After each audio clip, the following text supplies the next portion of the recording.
17 for Likens.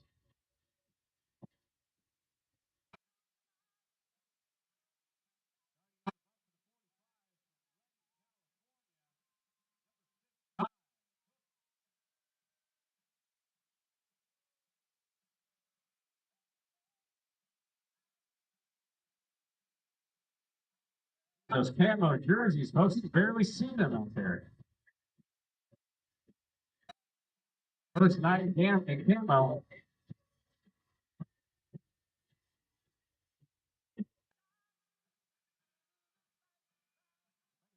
Everyone stand and remove your cap. We have the national anthem being performed tonight by Ron Giesek.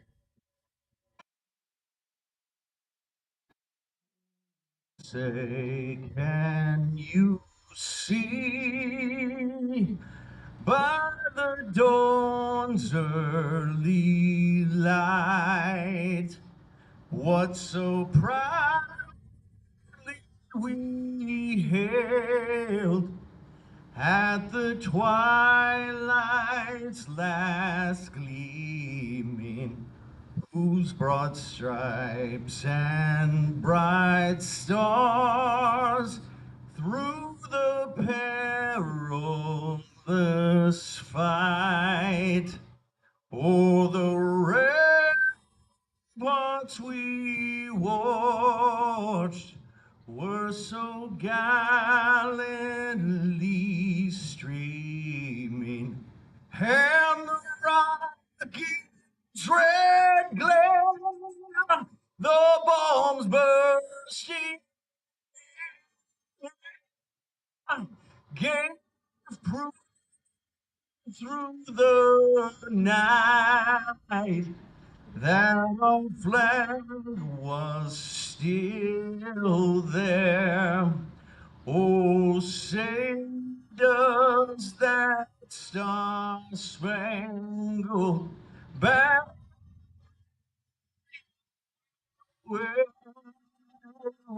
wave o'er the land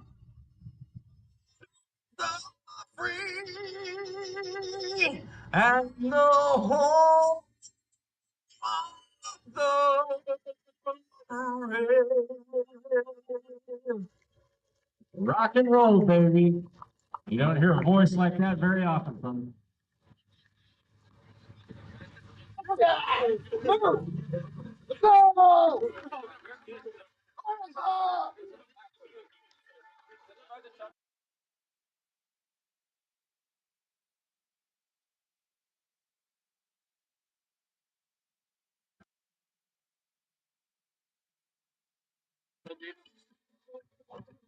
You're not in the camera view.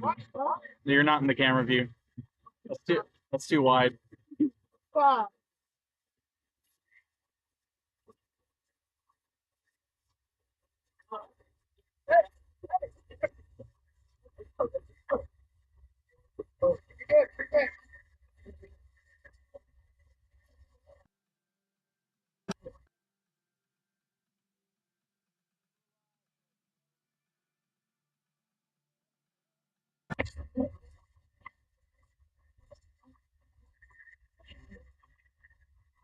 Hello, good evening, A's fans. We are here at Tiger Field in Redding, California for the mid game of this 3-game series. A's versus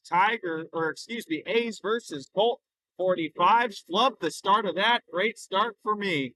Anyways, hope you're doing well this evening. It's another hot night in Redding, California, and A's are hoping that those bats are going to be hot as well. Tough night for them last night as they were only able to get 3 hits last night. A lot of the struggles for them in terms of hitting with runners in scoring position and with leaving runners on base. Some of those themes were similar last night, but overall was just a tough night of hitting. Looking to change that. They got arguably their best pitcher on the mound tonight. That's going to be Cooper King. Ever since that Humboldt series, the first road series of this year, he has been rock solid for this A's squad. And taking another peek at the camera angles tonight, I know I had mentioned about how tough it was.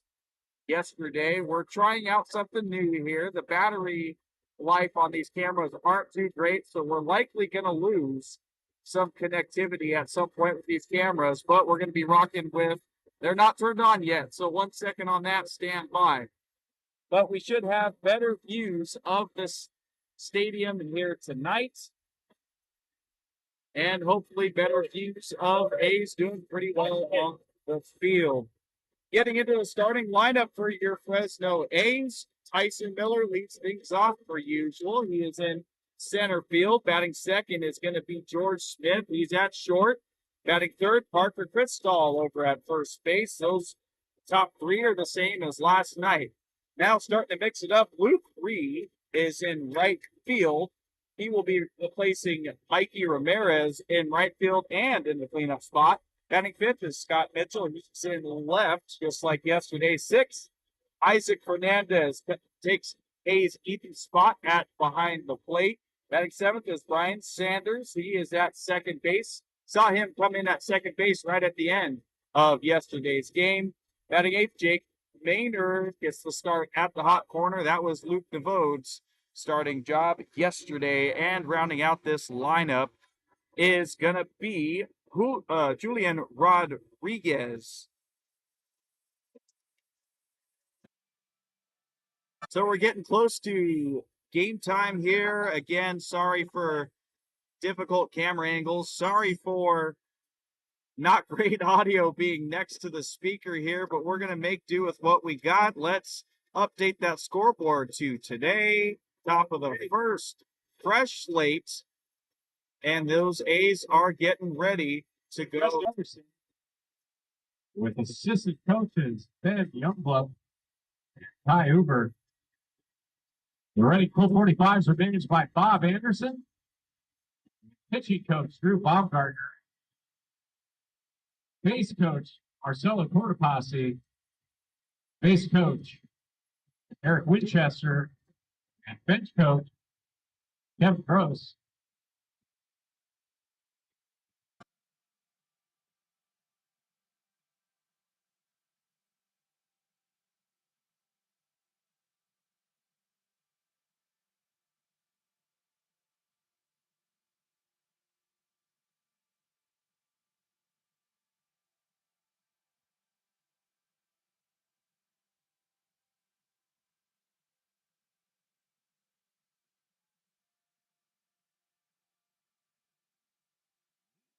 Fresno Athletics, center fielder number 4, Tyson Miller.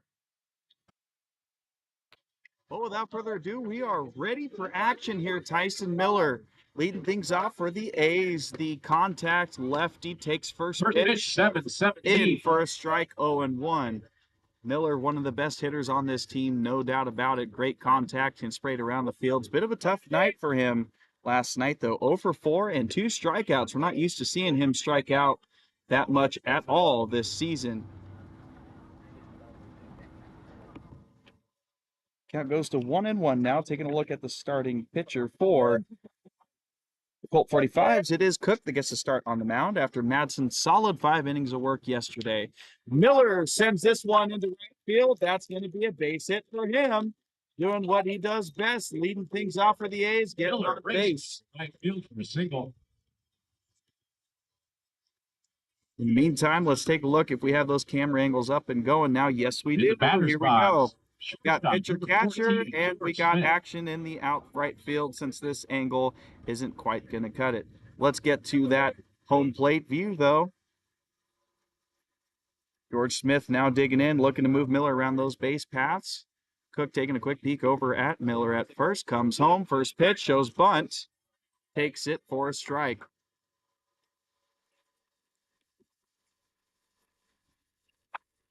Smith, another great hitter for this team. 1 for 4 in yesterday's game.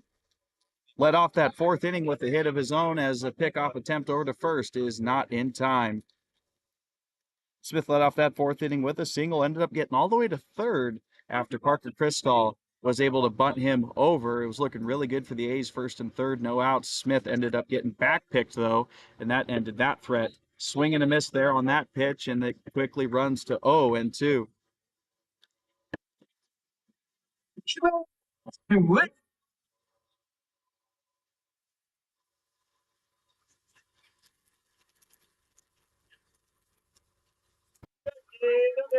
Cook now coming set ahead 0-2 to Smith. Miller stays put. This one's chopped on the ground. Gonna go to first base. And did they get the double play? They did. And Wow. it's double play. We like that around Quite here. the unconventional double play That's there. good stuff. Instead of going 2-1, first base decides to touch it up. He's close on that ground ball and then throws down to second, which forces the tag on Miller instead of it being a force out. But it was quick, it was efficient, and it is 2 outs for the Colt 45s just like that. Now batting, first baseman number 34, Parker Crystal. So A's starting off fresh now. Parker Crystal looking to get back on the base paths here for the A's. He takes first pitch down low for a ball.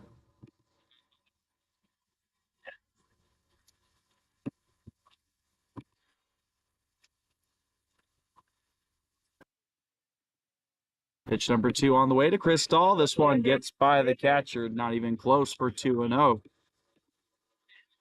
We mentioned Crystal's bunt single. That it was the only hit for him on the night. 1 for 4 for him as well, just as with George Smith.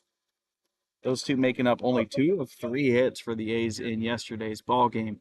2-0 pitch from Cook on the way. This one down and looks to be in, and it is 3-0. Quick advantage here for Crystal. On deck is going to be Luke Ree. Colt 45's changing up the uniforms. They were in that gold last night, camo today. A's in that ever so classic yellow, green, and white. Crystal deep threat here, 3-0 count. We'll see what he does with this pitch on the way. Takes it for ball 4. Look to the outside. Crystal knows how to get on base. He sure showed it there. Granted, didn't seem to be the hardest of choices for him on those pitches. Takes 4 straight balls in a row, and just like that, we got another runner on base, but with 2 down.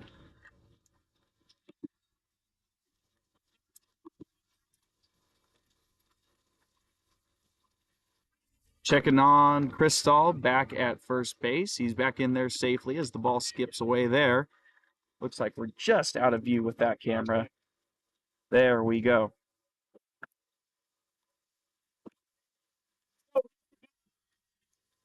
Now the first pitch is on the way. It's chopped up the middle. This is going to be a quick flip to second base.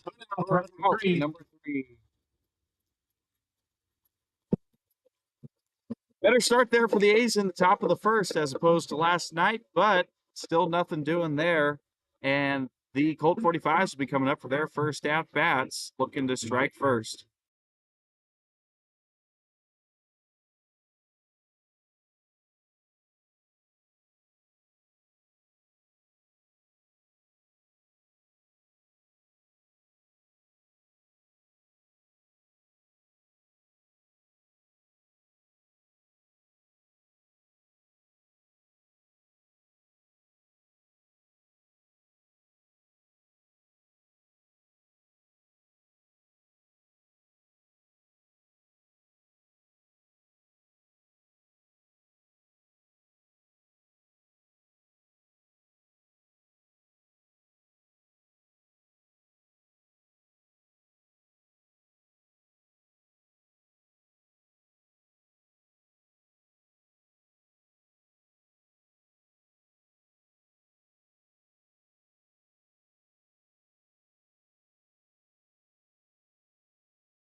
All right, coming back here with the bottom of the first. Looks like we might be having tough connectivity issues already in this game. So we'll come back to that and see if we have to restart everything. In the meantime, Cooper King starts out first batter for the Colt 45s with a strike up high in the zone. Looks like already good heat coming off that quick windup and then slow down as he kicks the leg coming back down. And it results in an 0-2 count here to start out. The leadoff batter hits this one up, out of play.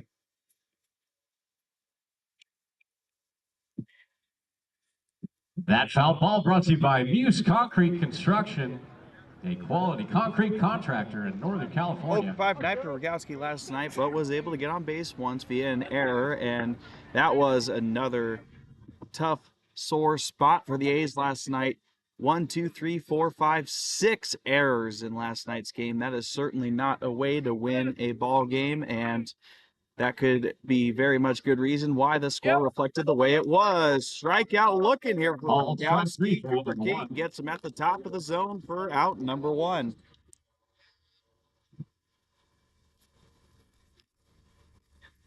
Game starts out the same way it did yesterday with a strikeout looking at Rogowski. Certainly hope it doesn't end the same way. Now we get to Rafael for the Colt 45. Slashes this one into the screen for 0-1.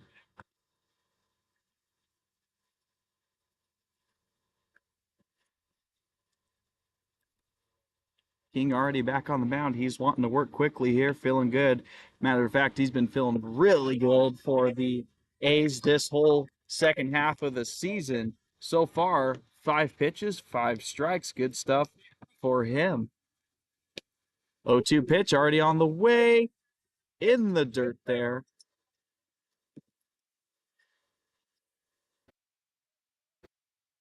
Go ahead and highlight some of King's stats here as we wait for Rafael's at bat to finish. This one's in the dirt, and it gets to 2 apiece.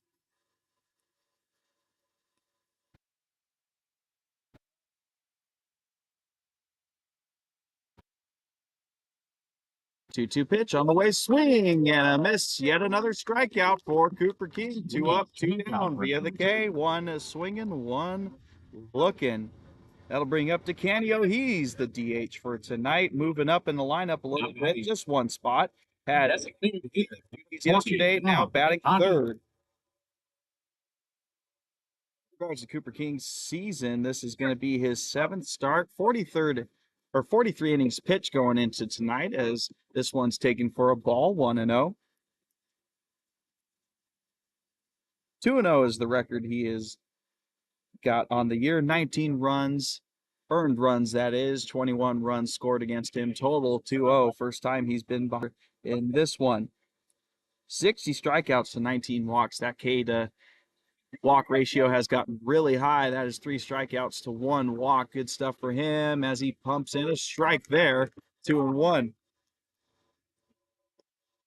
ERA used to be really high and now has gotten down below the 4 mark, 3.97. But again, as mentioned, this does not reflect the way he's been pitching this season as he blows another one by DeCanio, 2-2.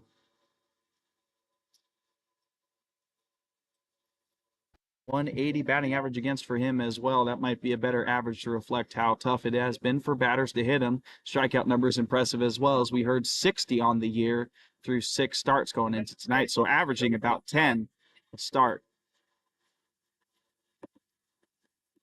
Faces his first tough challenge here, though. 3-2, 1 pitch away from getting the first base runner on base for the Colt 45s into his windup. Payoff pitch is chopped over to George Smith. Throw on the way to first. Picked by Chris Collins. The A's, good start for them, and they'll come back up to bat looking to change the tide of this series.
Starting out the top of the second with the called strike there to Scott Mitchell, 0-1. It'll be the 5, 6, 7 hitters due up for the Athletics. I understand that we're having some rough connectivity issues as there's a swing and a miss for 0-2.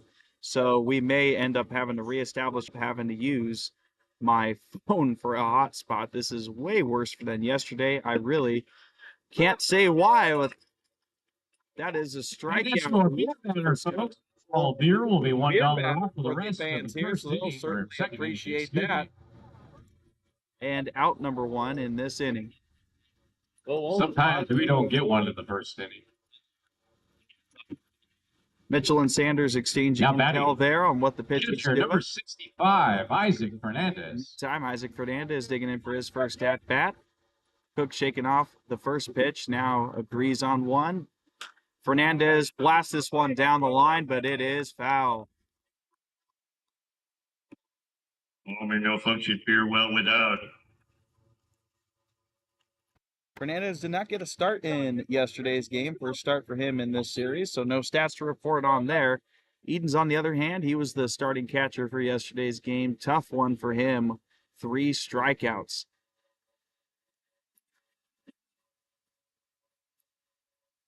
Wind up on the 0-1, gets Fernandez behind that one, up in the zone, 0-2. Behold our beer. Looks like the fielders are playing Mitchell pretty much true here.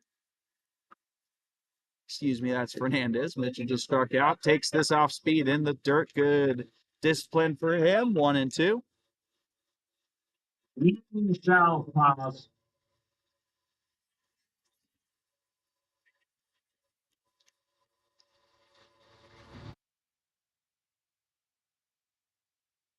One-two pitch, swing and a miss. He's ahead on the changeup, and that is yet another strikeout for Cook. Swinging strikeout for round to of start 2. out this inning, and that is both strikeouts for him in this game.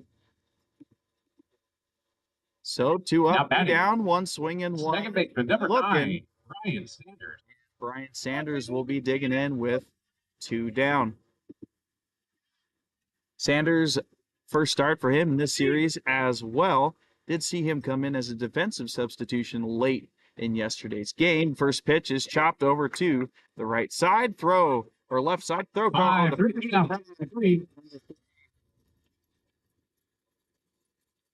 Quick 3 up, 3 down for the A's on offense there, and it is going to be quickly Colt 45s up to bat in the bottom of the second.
Dylan Green leading things off for the Colt 45s. Takes a first pitch there for a ball, 1-0.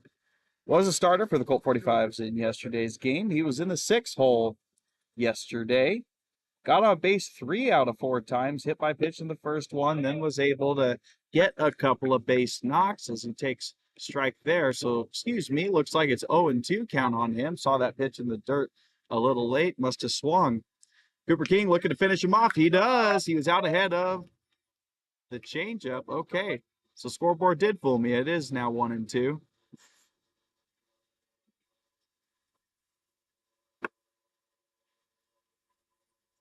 So now Cooper King looking for the finisher here, but it's going to be lined in between Maynor and Smith for a base hit. Mitchell misplays it, and he's going to stretch that into a double. Into the left field. Might have taken a weird hop out there. Not too sure. I was out there shagging fly balls in BP, and that grass is pretty thick. You would think things might be dying out there, and maybe it just took a shorter hop on him than he expected. Either way, first base runner here for the Colt 45s and already on second base.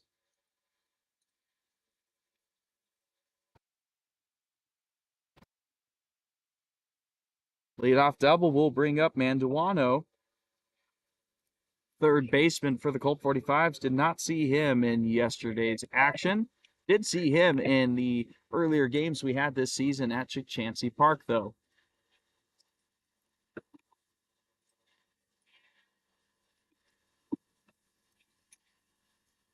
First pitch starts him out at the knees and looks like it is just low for a ball.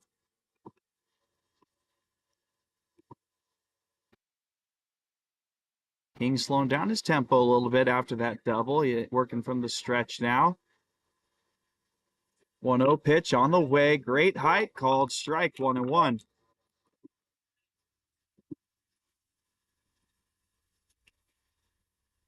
Middle infielders pinching a little bit on that bag. Interesting there. Maynor is a little closer on the grass at third as the 1-1 pitch is taken for a strike, 1-2. Oh, with this later evening game, we mentioned it last night, worth mentioning tonight. A lot of varying shadows and light spots in the infield and outfield could make stuff tricky to track on the fly or ground balls coming at you. This one misses upstairs, 2-2. Right field is pretty much fully in light. Left field mostly in shadows, and center field somewhere in between for Miller. 2-2 is swung at and into the parking lot.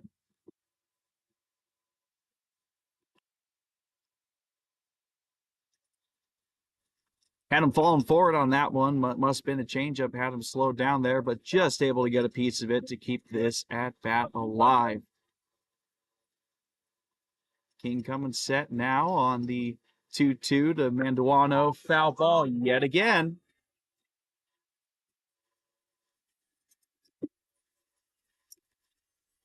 Sounds like it hit somebody's hood based off of the fan reaction. Perhaps on the bounce, though.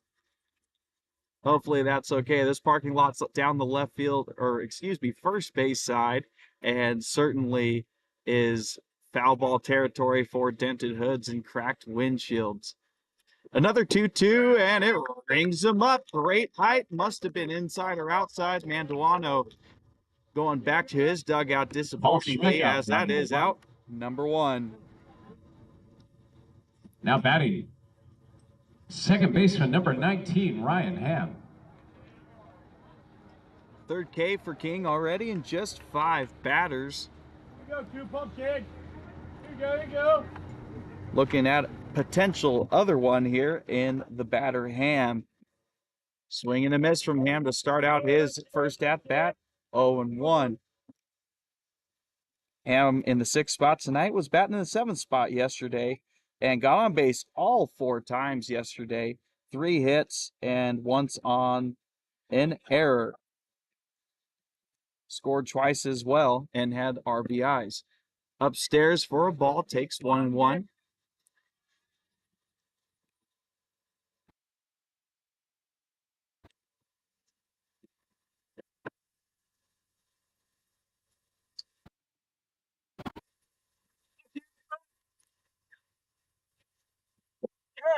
Bouncer in the dirt, taken all the way from Ham for 2-1. And yeah, thanks for the compliment on the camera angles. Like I said, we're going to make the best we can out of this. There's going to be limited battery life, so it may end up being that I'll have to try and pan the camera with action as closest to me that I have on first base in the meantime. Another ball there for King, and he is behind in this one, 3-1. Certainly hoping to not issue a free pass here. However, if a runner does get on first, that could mean double play potential.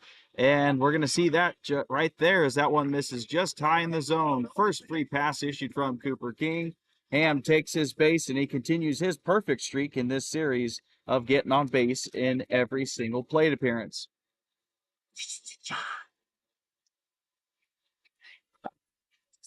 Ava.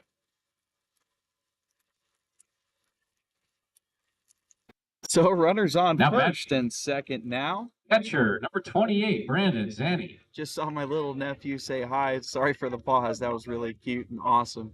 In the meantime, double play ball impossibility. There's a possibility here for the A's. They wouldn't mind that. Neither would King. First pitch, ball down low.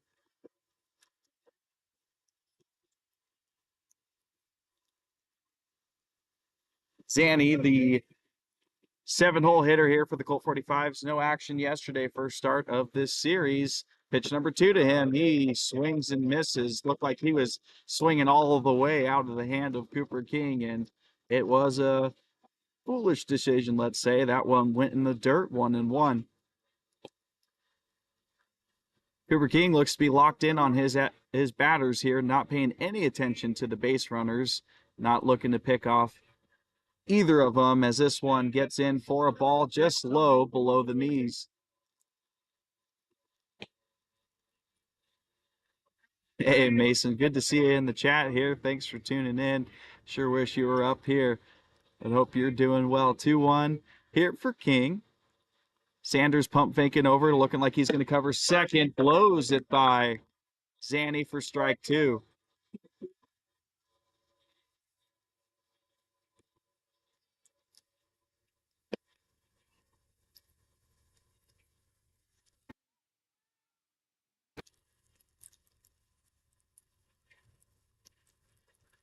King, long look here. Runner getting way off a second. Doesn't mind him at all, though. Comes home, and it's just fouled back to the screen. By Jack Skrill. Jack Skrill is an iconic institution. That was a very ambitious leadoff there for Green. Going off a second base. He was almost halfway off the base. Definitely was tempted to throw over there, but he might have had the beat to get to third base if King decided to throw to second. Instead, King locked in on his 2-2 battle with Zanny. Yet another foul ball keeps it alive. Jack Skrill is enjoyed by many, including Hall of Famer Furry Jenkins.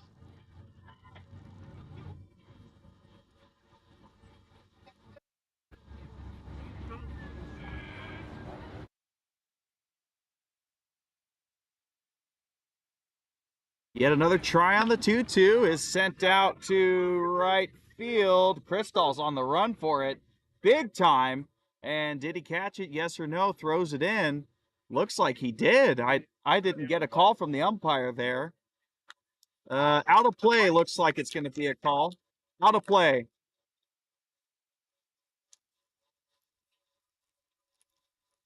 So I mentioned it yesterday's broadcast. There's a lot of open grass behind the first base dugout over there. It looks like they're going to have a chat about it just to confirm things, but tons of open grass behind the dugout. Hard to see for umpires in general. And there is another chalk line aside from the foul line going down that it indicates that a ball is out of play. They're trying to figure out if Crystal made the catch in play or out of play.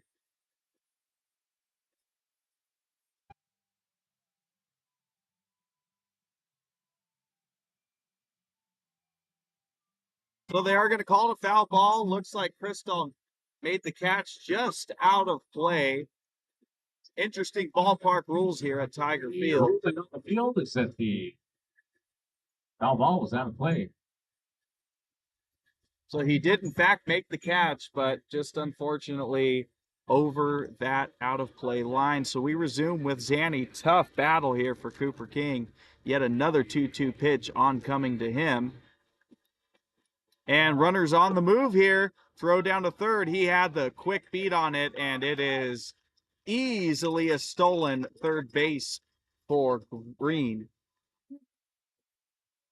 Not only for Green, also for Ham. That was a double steal. I just realized the irony of that. We got Green, Eggs, and Ham on base here for the Colt 45s.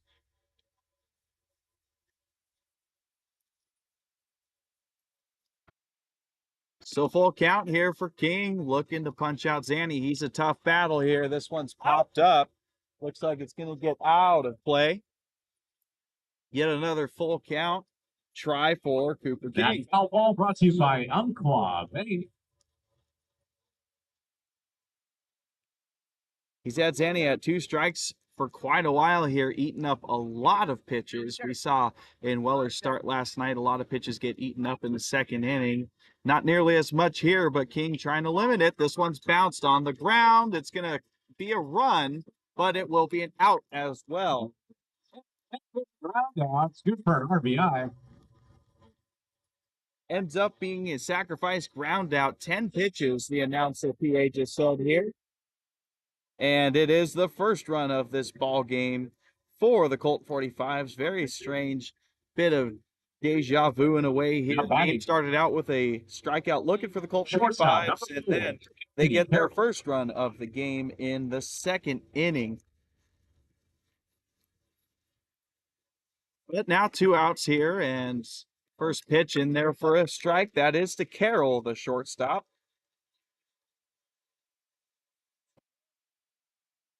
We saw Carroll come in and pinch run quite a lot for the catcher, excuse me. Must be summer ball rules. This one is base hit yet again. Here comes the runner from third base going to 2 here. It's safe. Great piece of hitting there for Carroll. He gets an RBI double out of that. As he cashes in Ham from second base, as he deposits that into left field and ends up stretching it into a double. 2-0 early on here for the Colt 45s. I see the confusion from yesterday. My apologies, folks. We'll fix that in between innings. Colt 45 should be on the bottom, not the top. But in the meantime, we'll work with this on the scoreboard. It is now 2-0. And Likens, the 8-hitter, now up, and he gets drilled, it appears, in the ankle.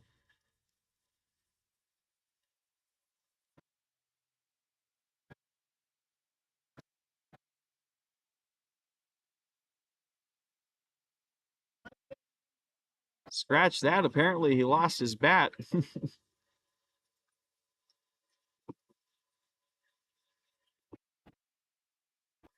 Rubs a little pine tar on that, and he's ready to go. Now batting, left fielder, number 17, Corey Likens. There we go. Let's get it back to home plate.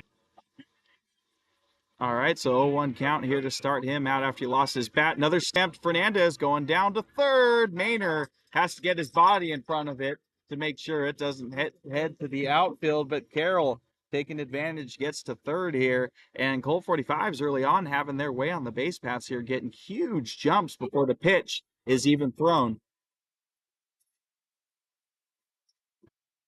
Just like that, run number 3 is just 90 feet away for the Colt 45s, but it's going to take a 2-out hit from Likens to cash him in.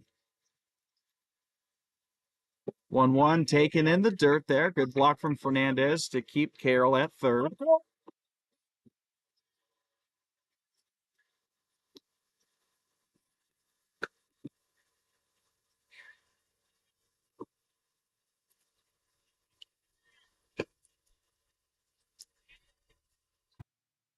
Two on to Likens, swung on and missed. He's behind that one, and count runs even at 2 apiece. First start for Likens as well in this series. Mentioned the Colt 45's roster is quite deep. Plenty of players on it. Wow, that pitch looked really good. A little shake of the head from King, must have been outside. And count runs 3-2 for another at bat in this inning. It's been a tough inning so far for King, but looking to stop it here. One pitch to end it. It is fouled away.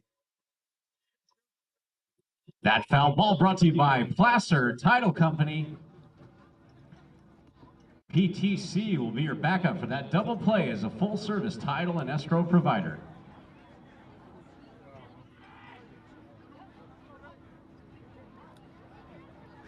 Yet another 3-2 try here for King. One pitch could end it, one pitch could walk it. Instead, it's fouled into the screen. Yet another try. It's going to be try number 3 with a full count.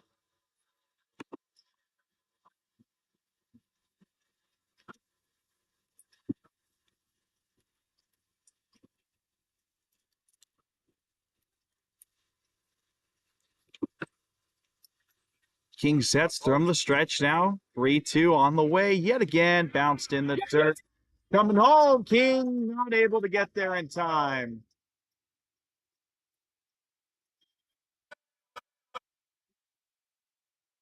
Well, that pitch gets away from Fernandez. Was a tough one to block in the dirt. Skips to his right. And great jump from Carroll to get in on that one. Come home for 3-0 now. Colt 45s. Likens draws a walk. Bringing to the plate, center fielder number 14, Trajan Rogowski. Just like that, we're back at the top of the lineup. Rogowski started out this game with a strikeout looking and starts out at bat number 2 with a strike looking there.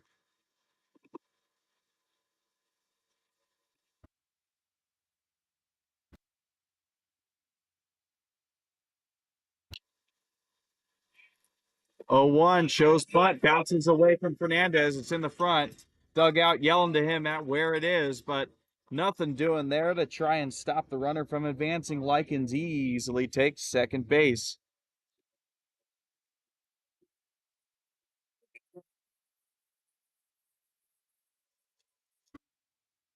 King already up to 52 pitches in this inning. Tough stuff here.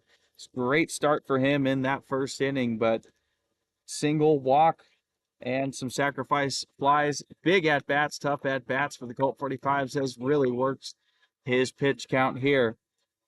Similar stuff to Ryan Weller yesterday. Buzzed through the first inning, ate up a lot of pitches in the second. Rogowski here, 1 and 2, looking to finish off this very extended second inning. 1-2 on the way. It's way upstairs for 2-2.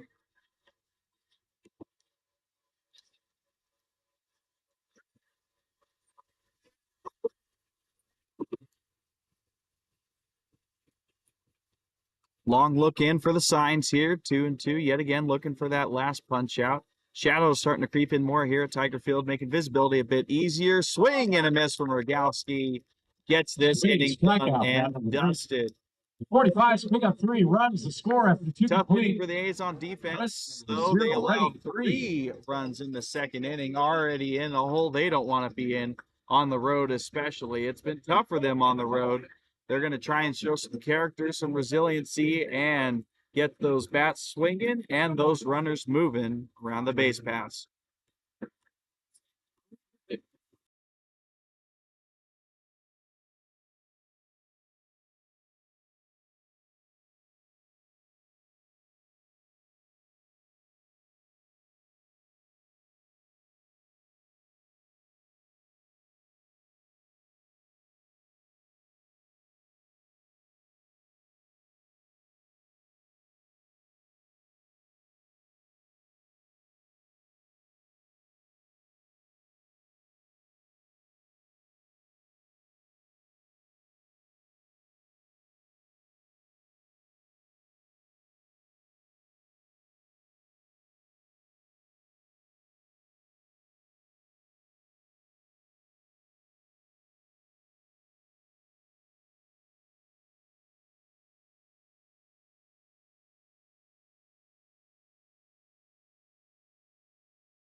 63, Jacob Maynard. First pitch to start out this inning swung on and missed from Jacob Maynard, third baseman for the Athletics today. Pitch number 2 on the way, chopped foul into the screen. Quick to 0-2 advantage here. We are fixing the scoreboard. There we go. Things are as they should be, except it should show the top of 3. Don't know why the arrow is at the bottom. Is right. Maynard falling way forward on that one. Swing and a miss for strikeout and out number 1. Oh, Tough series here for Maynard so far. He was the DH in yesterday's game. 2 strikeouts, 1 0 for 4 so far against the Colt 45s. Designated hitter number 44, Julian Rodriguez. Now at the bottom of the lineup, Julian Rodriguez, he is the DH today instead of Maynard. First pitch to him, taken upstairs for a ball. Rodriguez's first game of the series here against the Colt 45s. A lot of mix-ups in both lineups today. Cook's 1-0 pitch to Rodriguez, taken in for a strike, 1-1. Top of the lineup here, due up for the Athletics in this inning. That is Tyson Miller on deck. Rodriguez takes this one as catcher tries to steal a strike from below the zone. Umpire not buying what he's selling, though. 2-1. Cook quickly working his windup here. Tries off speed, misses upstairs above the letters. 3-1. Good count here for Rodriguez. 4 pitches already. As mentioned, Cook seems to really want to go with an urgent pace. Does here again. Chopped to shortstop. It's the throw on the way. A little bit to the left of the first baseman, but able to stretch it wide to catch it for out number 2. Go, Tyson.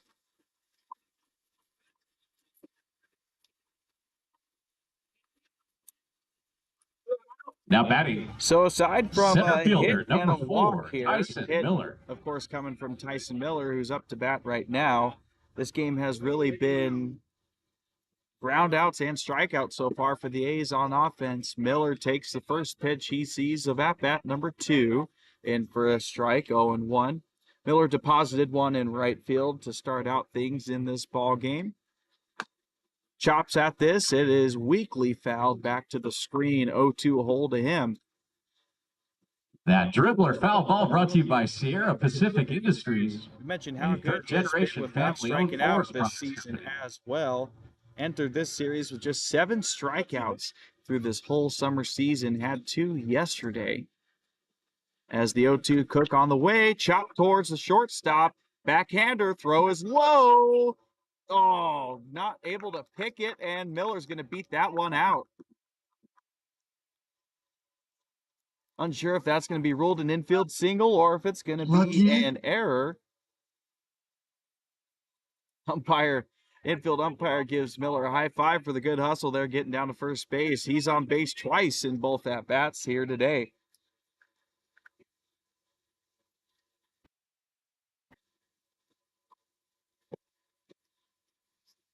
So 2-out base runner here for the A's. A little something going on, hoping to move Miller around those base paths. Right now is going to be George Smith. First pitch chopped out, looked like it bounced off his leg and went foul. Now batting. Shortstop, number 14, George Smith.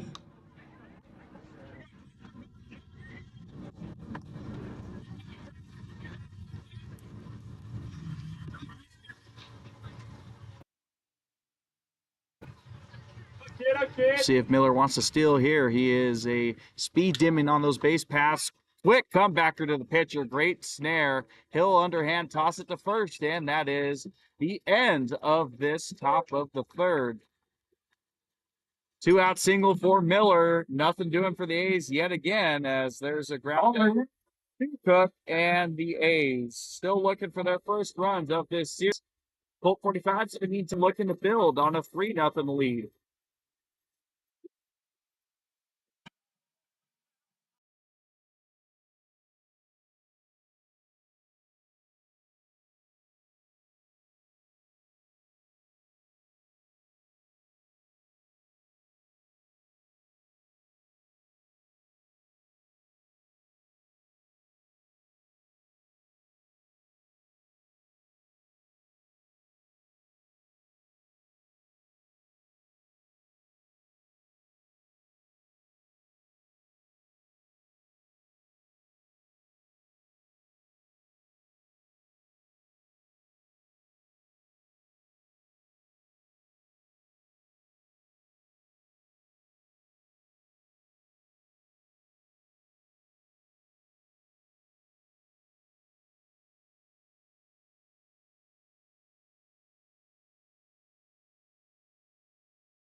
It's the Californian playing out of the University of Hawaii.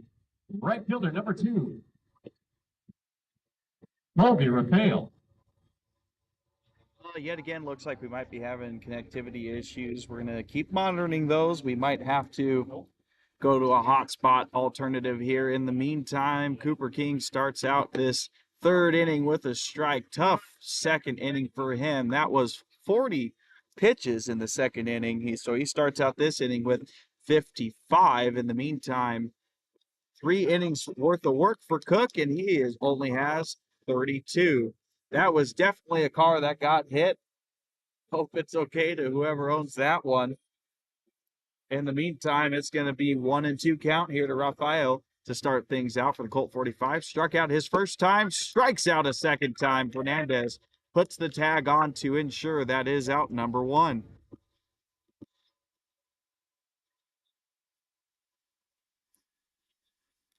Just the way King wants to start this inning, and it's going to be DeCanio, the DH. Designated hitter, number 20, Dom DeCanio. Second batter of this inning. 4 strikeouts for King so far in this game. DeCanio grounded out to George Smith to end the first inning. That was 1-2-3 inning. King in Athletics would certainly like that here as well. Starts out DeCanio's at bat favorably, swing and a miss, 0-1. Bounced in the dirt, looked like it caught a piece of Fernandez on the way to the backstop, shaking off his arm a little bit. Sure, he'll be okay. But umpire's going to make sure he has a little bit of time to rest there. Comes out, hands a new ball to Cooper King, gives Fernandez a little bit of time to recover. Certainly nice of him to do. Mentioned a lot about last night, but one of the things I have neglected to mention so far was how contentious the beginning of yesterday's game was. Both sides were just absolutely irate with home plate umpire last night on questionable, if not downright awful calls made. And it led to the Colt 45's manager getting ejected as this one's chopped over the Maynard. Throw is going to be close. It is safe. Wow, he looked out. He looked out. DeCanio beats the throw for an infield single. My personal opinion, that one looked out there, but it's going to be called safe. Infield single there for DeCanio. He's here for a girl tonight. It's hard to see her on the field in that camouflage. Regardless of right or wrong call, that was good effort from DeCanio to leg that one out and work an infield single. So now runner on first, 1 out for the Colt 45s. King comes home. Now this one's fouled back. First baseman, number 7, Dylan Green. Green taking over at first base. He was starter yesterday, but he was at second base today. Gets to start at first base. The other right part of the infield position. Mora was the first baseman in yesterday's game.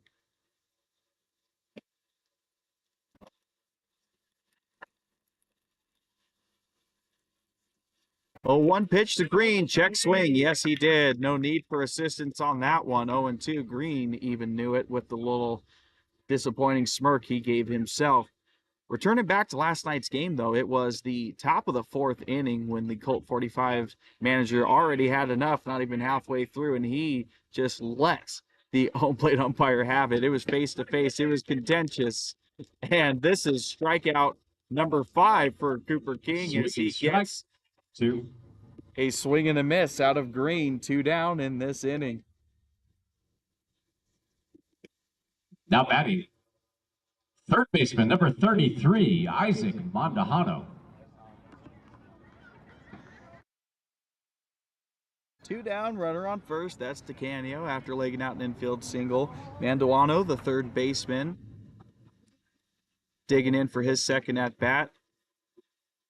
Time called here from home plate umpire. Think that might have been having to do with Cooper King going a little too fast through his motions, not letting the batter get set in the box. Now we're ready for first pitch. Runner faking the steal to second, puts on the brakes. First pitch, ball down in the dirt.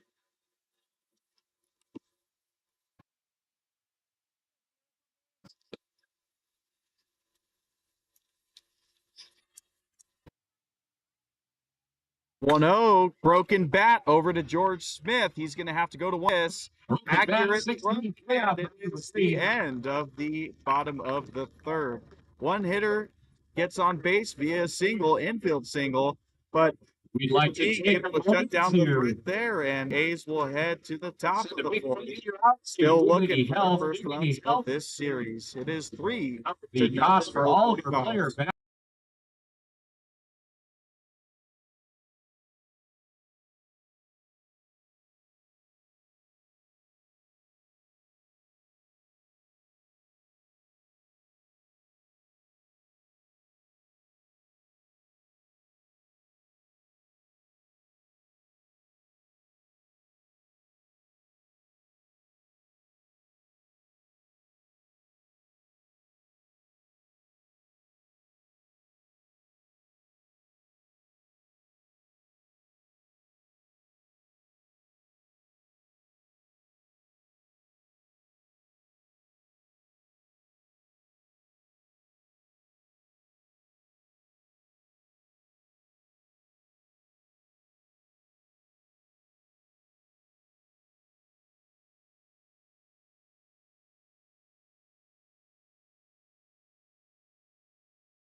Leading off the top of the fourth inning for the Fresno Athletics, first baseman number 34, Parker Crystal.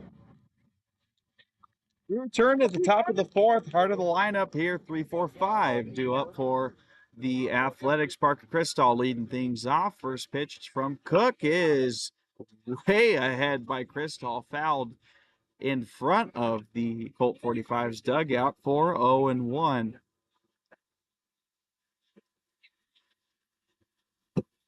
Well, we certainly know Crystal can get a hold of one, and this ballpark is short in left field for him to potentially leave the building. Big netting to help it avoid get out on the street. But we did see George Smith in batting practice earlier today. He hit one over that netting in left field. Impressive stuff from him. In the meantime, Cook has Crystal 0-2 here, tough deficit, but we've seen Crystal get out of jams like this before, and he starts out the 0-2 battle with one fouled into the parking lot.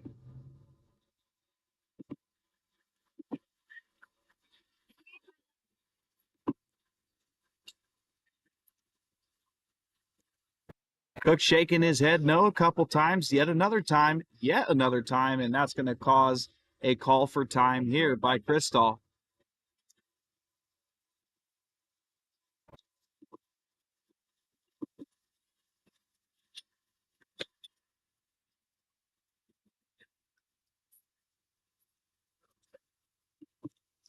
This one sent out to right field. It is going pretty deep back at the wall, and the catch is made just at the warning track. Crystal gave this one a heck of a ride opposite field, but unable to muscle it out just enough, and it ends up being out number one of this inning. Now batting, right fielder number 2, Luke Ray. So after a long out, Luke Ree comes up to the plate. He is 0 for 1 so far, ended the first inning with a ground out to second base, First pitch is sent out to right field, deposited for a base hit. He'll settle in easily with hit number 3 for the A's in today's game. So fourth base runner for the game for the Athletics. That's certainly not too much of an issue here for them so far. One averaging 8 base runner per game. Fielder number 15, Scott Mitchell. Excuse me, I had said per game, averaging a base runner per inning, but they certainly need to pick up that production if they want to get runs on the board. Cook took a peek at Ree at first base, had to slide back. He is safe, so still hasn't seen a first pitch, has Scott Mitchell. Now he does and takes ball one.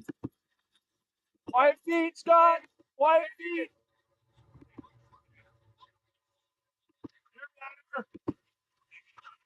Mitchell 0 for 1 so far, struck out. Just heard from the crowd, yelled beer batter, as they want some discounted beer with the strikeout of Mitchell. Ree had to slide back into second yet again, as Cook is letting him know that he is on his mind. In the meantime, we'll come back home. Likely here, 1-0 pitch to Mitchell, swing and a miss. He's behind that one. Back pick attempt at first base. My goodness, they are fixated on Luke Ree right now at first.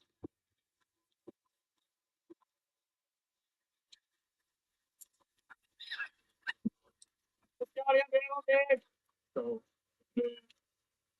1-1 to Mitchell, off speed. It is a ball. That looks pretty tasty, but it must have broke outside. Tough to tell from my angle, though. 2-1 count it is here now as Isaac Fernandez waits on deck for his second at-bat. Mitchell, did he go? Umpire says yes. Must have just been on the call, though. Saw him didn't point at the bat on the pitch. Counts at 2s apiece now. Luke Ree, decent wheels, but dealing with a little bit of an injury, I believe, in the back. So we'll see if he decides to take off at any point. Redding Colt 45s certainly think he will, as they've checked on him 3 times. At our camera and our announcing table here. Thankful for netting, though, as it is 2-2 yet again. I bet you look like somebody.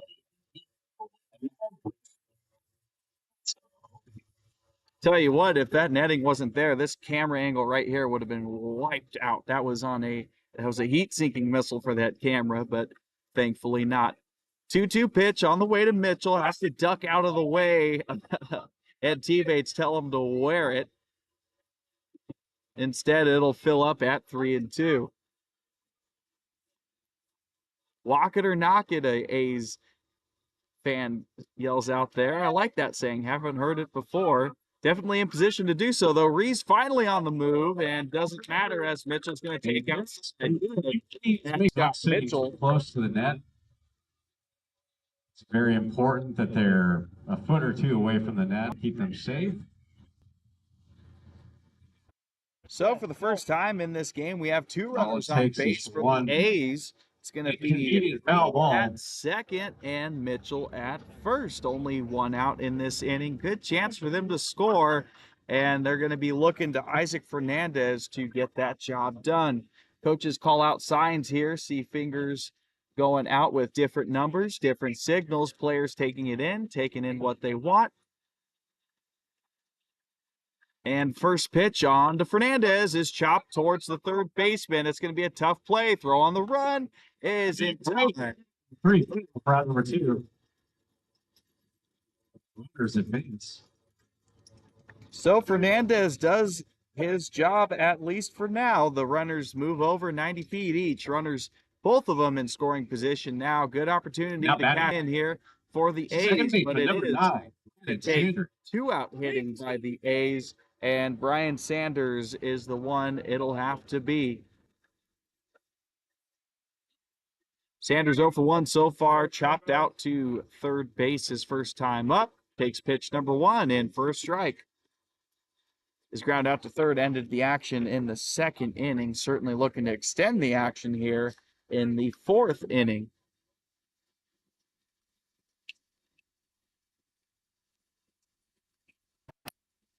0-1 to Sanders, taken upstairs, perhaps outside as well. Count evens up at 1-1.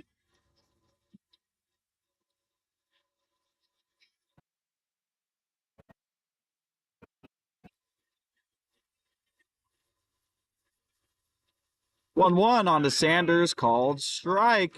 3 pitches so far, all taken, and he is behind in this count, 1-2.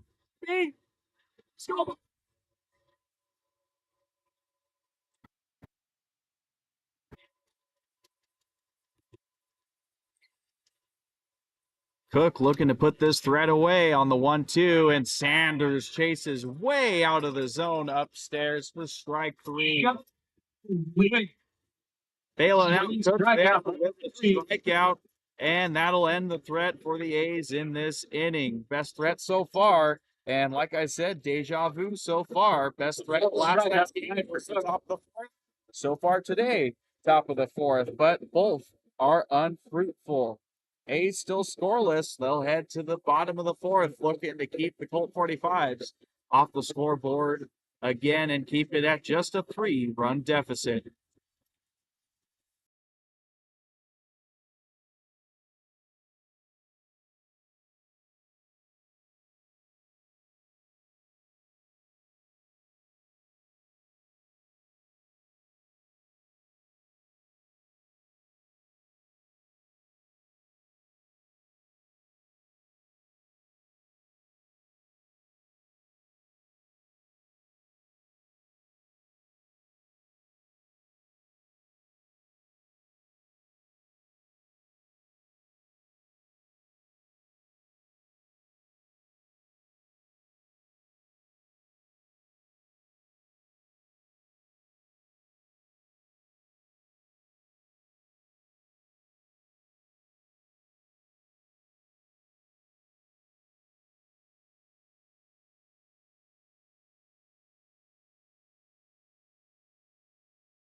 UC Irvine, number 19, and second baseman, Ryan Ham.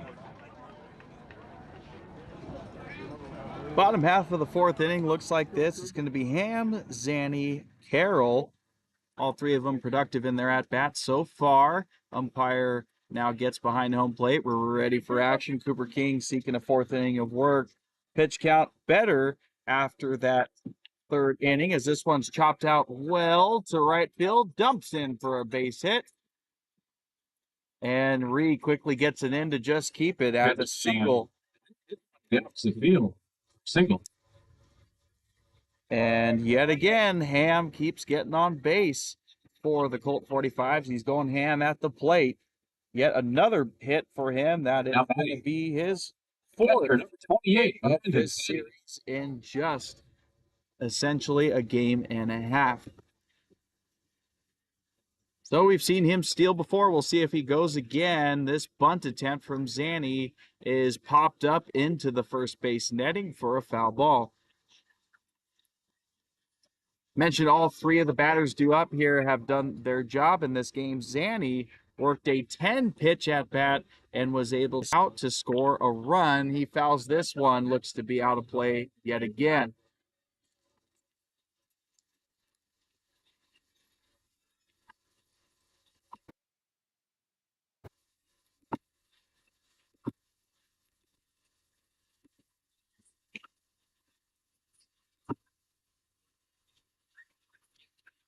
King leaves this one way up high. Ham doesn't test the catcher of Fernandez after it pops out of his glove. Doesn't go too far.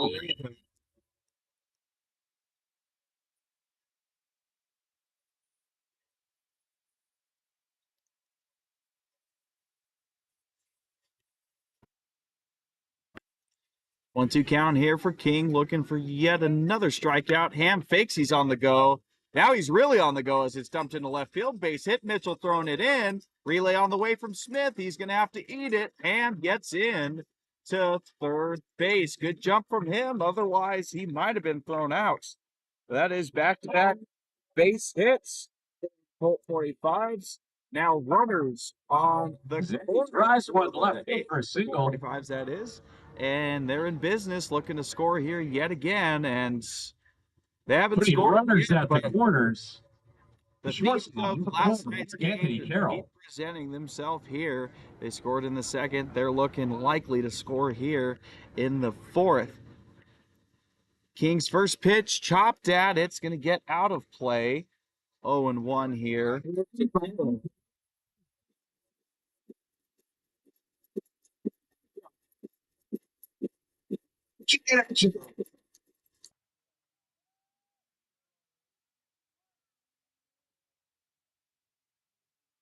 Carroll was able to muscle a double in the second inning. Good base running from him to do that.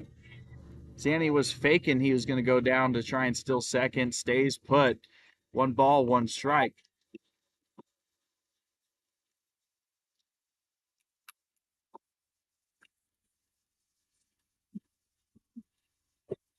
Off-speed pitch from King. Showed bunt, pulled it back. Ball 2.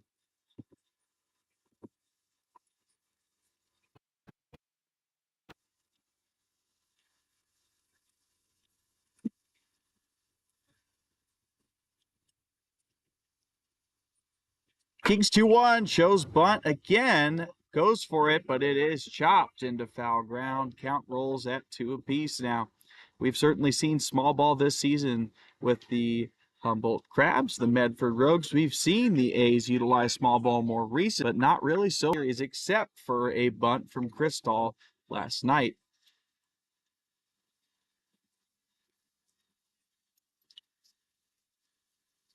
2-2 pitch on the way. It is just an emergency hack there to keep it alive. Good one, though. That ball brought to you by And he McHale lives to Soap see Company in the February. pitch. Community-minded and offering 5-star service.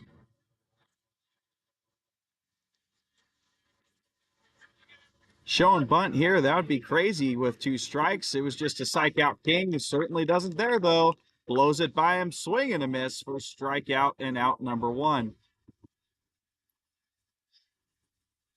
Potentially a big out there, as Zanny is still at first base, could potentially roll 2 and end the action in this inning. Bakersfield, California, and playing out of Chico State University. Left fielder number 17, Corey Likens. Left fielder Corey Likens looking to cash in for the Colt 45s. First pitch taken upstairs, ball 1. Likens' first at bat was second base on a wild pitch, but then ended up after a Rogowski strikeout to end things. Bounced in the dirt. Zanny doesn't dare go.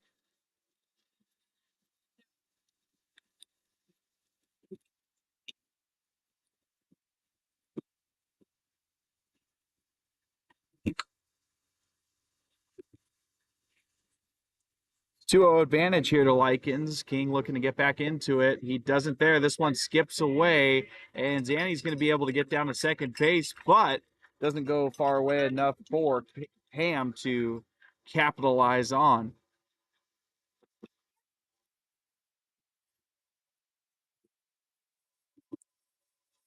So it's a 3-0 deficit for Cooper King to Likens. 1 ball away from walking a batter. His second one it would be of the day, and the bases would be loaded with 1 out now. Force out double play is off the table now, so gonna try and get him out the hard way, and that's battling back from 3-0. There's step 1 as he's able to pump in a strike here to Likens.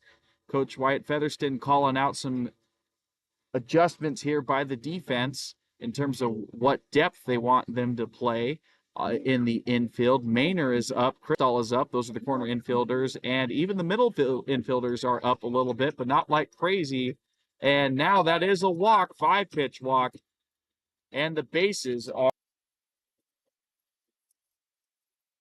Likens draws walk. Ready to the play with the bases loaded. Center field number 14, Trajan Rogowski.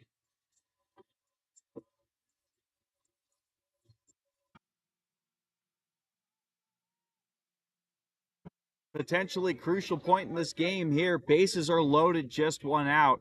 Big hit could really put this game hard to out of reach for the A's in regards to the score. Rogowski helps out King, though, as he swings and misses at a pitch in the dirt, 0-1.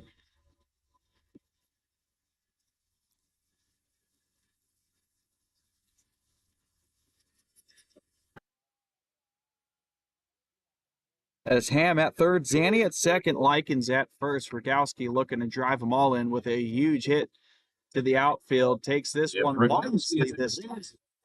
And one lucky fan will win $100 courtesy Valley Handyman Service. Long stare this time now. Cooper King, we've seen likes to work quickly, now taking his time in this pressure situation. 1-1 pitch pops in there. Back pick attempt. That was, oh my goodness. Holy smokes.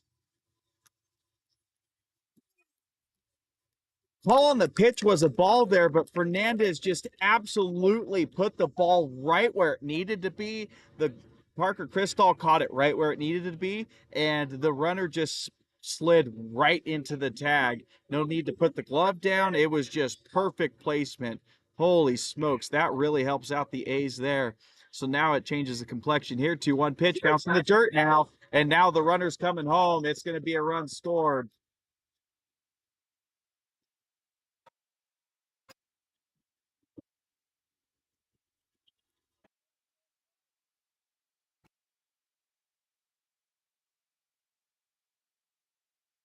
Highest to highs to the lowest to lows there for the A's. My goodness, back pick successful at first base, looking good. And then the next pitch is bounced past the catcher, and that is run number 4 in for the Colt 45s.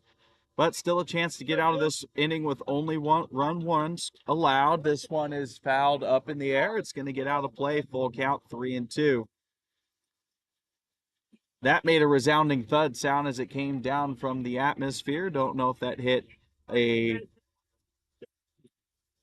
portable container, car, whatever it may be, but we'll return back to the action on the field. It's full count, 3-2. King looking for that final punch out pitch. Doesn't have it there, misses low for ball 4.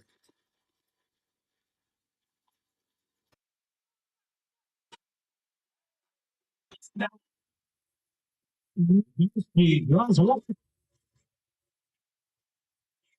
Bring it to the plate. But right is in the corners. The right fielder, number 10, Logan, failed. So inning quite not done yet, but now there is more options for outs. Runner's already on the move. He's trying to bait King into a I see what was happening there. First pitch called strike. So that is going to be a successfully stolen base there for Rogowski. But he was trying to bait Cooper King into throwing over, getting them into a pickle, and trying to manufacture a run with Zanny at third. Instead, that ball is in the dirt, 1-1.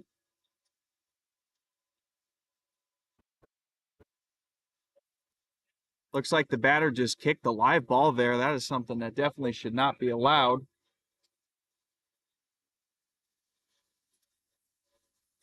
1-1 count on the way. He fouls it away. 1-2. Definitely. That foul ball brought to you by the Definitely Redding not Rancheria, there whatsoever. a valued community But partner and doesn't leader matter. in It's Shasta pitch County. is thrown. It is history. 1-2 count here now to Rafael. Tough start for him to the day. Two punch outs, both swinging.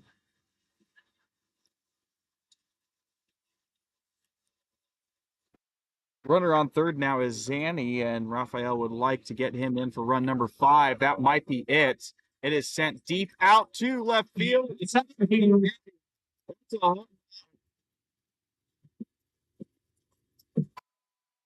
Wow, tough here for the A's. 2-run home run for Rafael, just what he needed. Now they're going to call the umpire over or the catcher over, not too sure. Looks like Coach Wyatt Featherston's going to have his say because that batter just touched the ball. It was a live ball. Something should have happened there, but it ends up leading to a 2-run bomb, and he is certainly not happy about that. What we've got here is failure to communicate.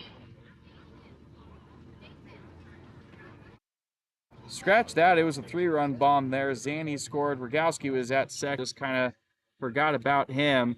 And now that's Rafael. The last run scored 7-0. And as mentioned, this was a pivotal point in this game to go from bad to worse. It did get worse. Now manager Wyatt Featherston's going to call him and might be to cool off his pitcher. No, it's not. It's going to be the end of the day for Cooper King. Yet again, just another tough outing. Weird stuff going on in these games. Undoubtedly, two of the Fresno A's aces are not having a good time up here in Redding, California. That's going to be end of Cooper King's day after 3 2/3 inning pitched. He's going to wish his teammate Gio Casas good luck as he comes on to the mound, and we'll be right back after warmups. There's some milk in the Actually, we just saw. Oh boy, we got double ejections here. We got double ejections. Well, all right. We have players out in front of the camera, so we weren't able to see that. Didn't seem like things were too hot, but it must have been pretty hot. There's Coach Wyatt Featherston. He is still livid about that missed call with the live ball being touched by the batter. And it has just gotten bad to worse here for the A's up in Redding. Yesterday was rough. Today might be even uglier. Cooper King leaves the game. He gets ejected, and the manager, Wyatt Featherston, now ejected from the game. And, well, it might just be done and dusted already here for the A's. In the meantime, we will be right back after this warm-up.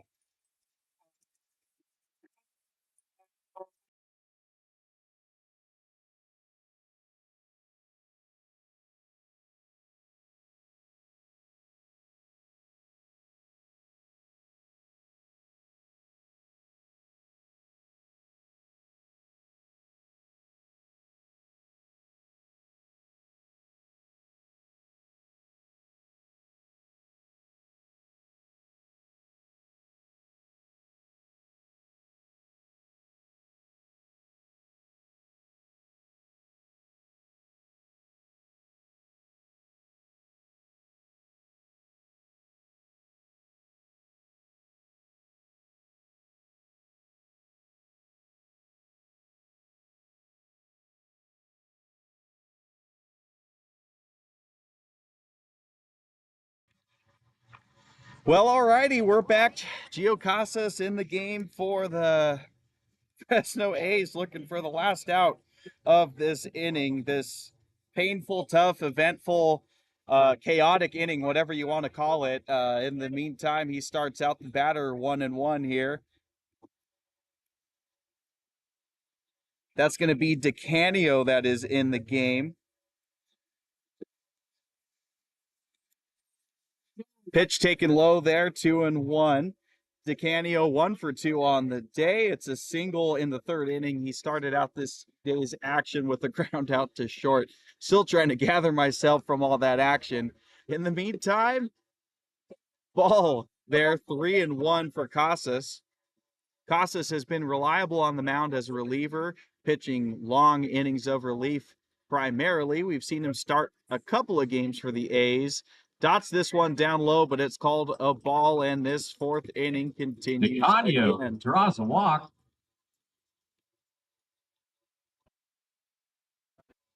Bringing to the plate, first baseman number 7, Dylan Green.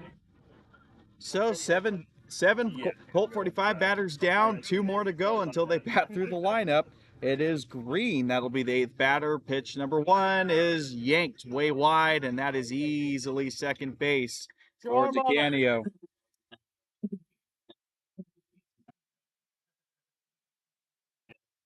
Well, with manager Wyatt Featherston thrown out of the game, it's going to be pitching coach Ethan Wenter taking over things for the A's.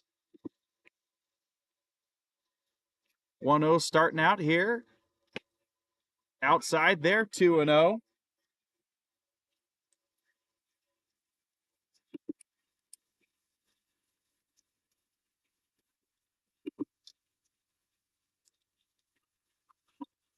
Green 1 for 2 on the day, had a double to start out the second inning, scored the Colt 45's first run, and then struck out his second time up. Casas falling behind here in his second at-bat. 3-0 count for Green, and don't imagine he had the green light there. Didn't matter. Pitch was low and away. Ball 4. Yet another walk. Back-to-back walks. Tough start to the game here for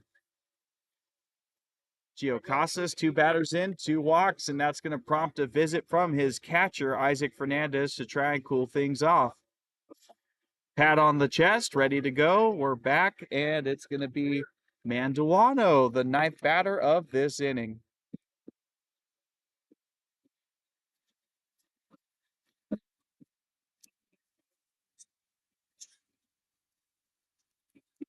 Now batting, third baseman, number 33, Isaac Mondahano.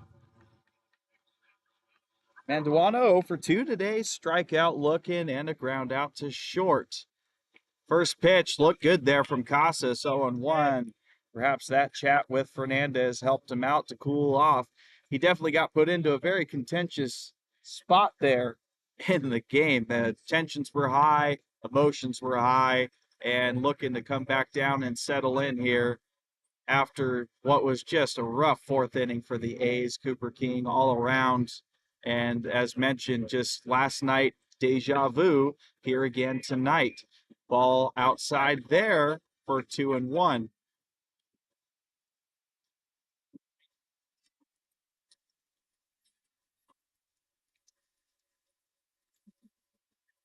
Another pitch on the way, fouled into the pole. Where did that ricochet? Don't know, but 2-2.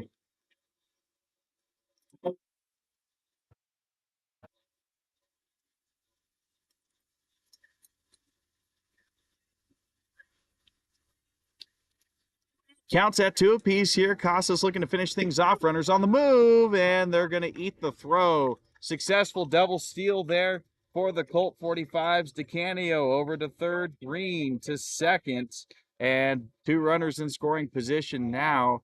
Definitely not what the A's need. Colt 45s could have already put the game out of reach, but they'd like to put it out of reach even more. Still plenty of ball game to play. Full count here for Manduano and chance to load the bases yet again.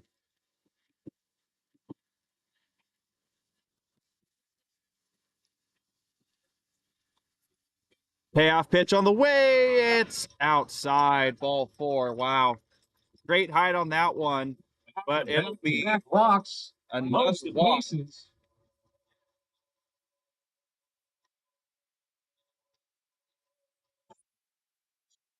Bases are Second baseman, down number for 19, the Ryan. 45s, and just game could really just be put out of reach here with another hit here. First pitch skips in the dirt. That's a ball, 1-0.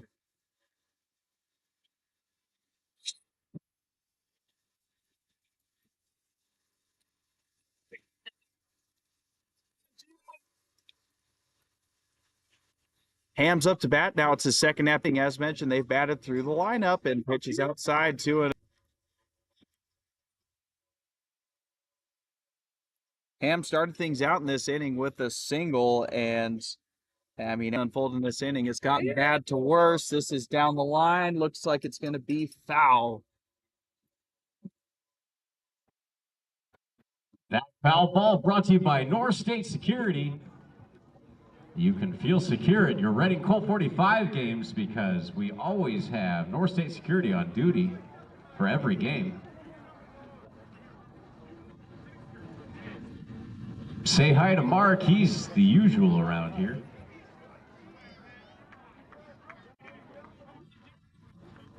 Time called here at home plate by the batter.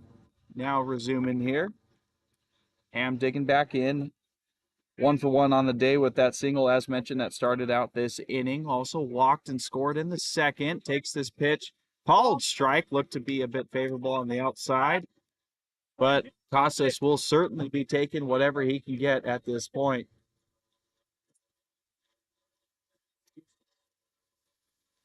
Two balls, 2 strikes, 2 outs, and ball 3 outside there.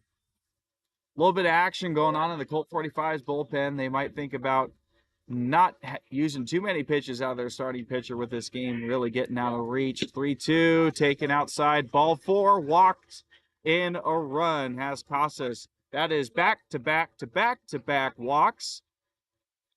And now interim head coach for the game, Winter, coming to the mound to take Casas off of the bump. Doesn't even record an out. 4 batters faced, 4 walks. Tough for him. And we're going to see yet a third pitcher in this inning for the A's to try and finish this miserable 4th inning.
Eleventh batter of this inning, that is going to be the catcher, Zanny. New pitcher to him, Tyler Gonzalez.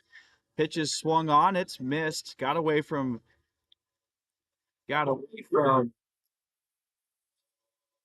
Fernandez there a little bit. Just saw that we had a notice for charge battery pack, so we might have to cut this feed already. Was hoping we'd get longer life out of it, but this 4th inning has really prolonged this game. Already over an hour and a half long, and we're still working out this 4th inning. Gonzalez, good pitch there to get to 1 and 2. Well, all 3 runners on base are Casas' responsibility if they were to come out and score, but Gonzalez looking to bail him out here. 1-2 pitch on the way to Zanny. It's chopped at weakly. Hit the base runner or did it hit the lip? Looks like it's called foul. 1-2. Brought to you by C.R. Gibbs American Grill. Located on Hilltop Drive and home of the famous Shrimp Bowl. We're going to look to see if we could swap some batteries here to try and extend that view, because we definitely don't want to lose that pitcher catcher view. But in the meantime, we resume here. 1-2 to Zanny. Zanny 1 for 2 on the day. Swing and a miss from him, and my goodness, this inning is finally round number 3 over. The 45s pick up 5 Absolutely runs. brutal inning for the A's there, and they After are 4 down complete innings. 8-0. Fresno, no runs. Not even halfway through this game, and we'll see what comes in the rest of this one.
Jake Boehner leading things off here for the Athletics. Yes, indeed, we are out of batteries, so I'm going to have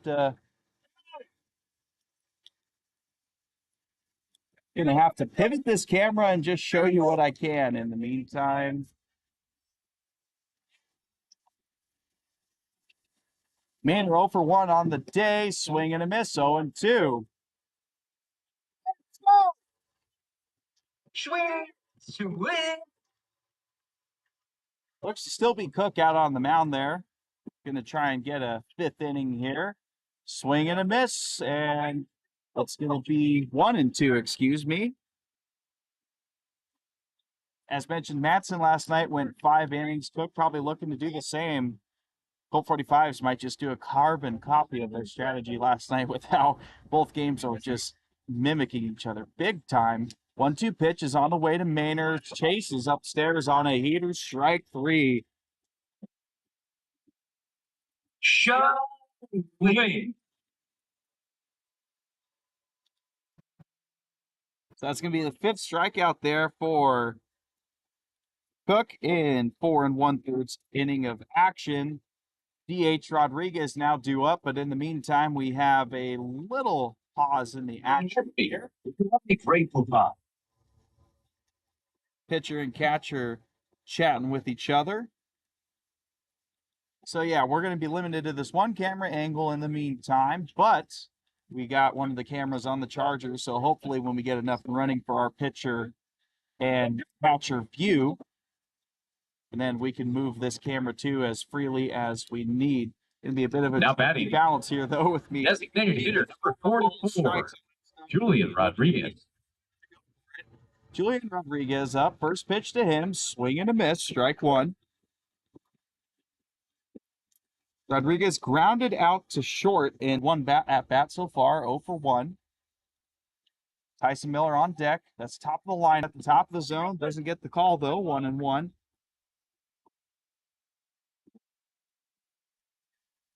As well, or a little bit muggier, I guess. Terrible, but it was definitely a bit of a nicer night at the ballpark last night.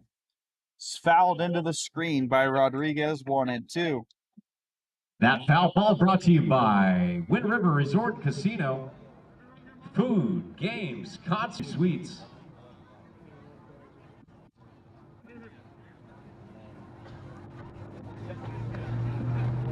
One-two pitch to Rodriguez, breaks it, but too far outside of the zone, 2 and 2.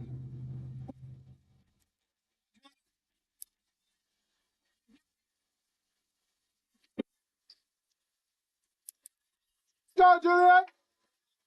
2-2 pitch, swung on and missed. Yet another strikeout for Cook. 2 in a row in this inning, 3 in a row. Of the top of the 4th, and it is 2 down in this top of the 5th. Stepping up to the plate for the Athletics, center fielder number 4, Tyson Miller. It's fully figured out. Cook, not the only batter that's gotten a hit as he watches a strike 0-1, but the only batter that has consistently been making contact against him. Only batter with 2 hits, singles in the 1st and the 3rd. Takes this one upstairs, 1 and 1.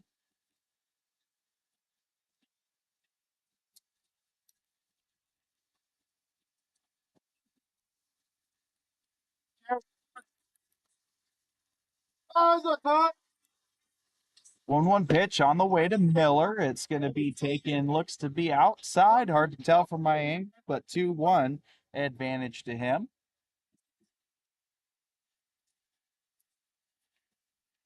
Cook into his windup, comes back at Miller. This one's going to be fouled out of play. Looks to be behind home plate.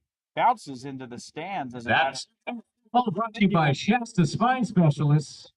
and in the fans in attendance. Shasta Spine Specialist is a provider of sports medicine, chiropractic therapy. Dr. Sam Carino is also the Colt 45s team physician. So 2 balls, 2 strikes, 2 outs. Cook looking for that final one of this inning. but it's not going to Thank you, happen Dr. there. Sam. Miller takes the ball down low, full count.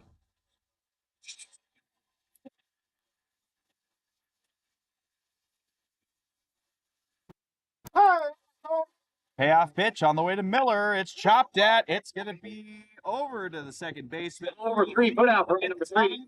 Out number 3. We have a successful frozen fifth, folks. Select ice cream products will be $1 off for the rest of the 5th inning. This one, and the A's road woes just perhaps hit an all-time high here today in terms of emotions, disappointment, whatever you want to call it. But it has not been their day out on the field, and Colt 45s looking to make it an even worse day for them.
We're halfway home in this one. It's been a long first half, as we've seen, and the second half of the game is starting out with a strike to Carroll.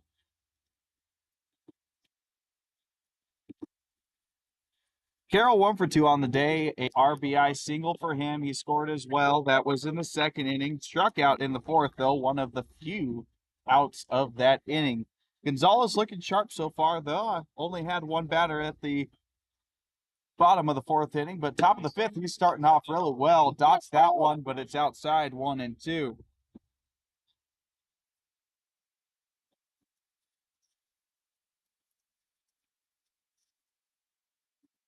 One-two pitch, tries to get him to chase low on some off speed, doesn't though, and the count runs up at 2 apiece.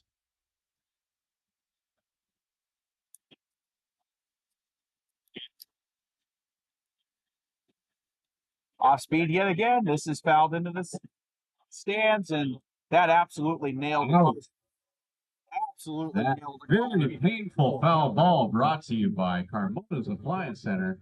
A possible window, windshield, whatever, but we return back to the action. This one's popped up in the air. It's going to go down the right field line. Brian Sanders with a fantastic Nice place by second baseman Sanders. Round number 1.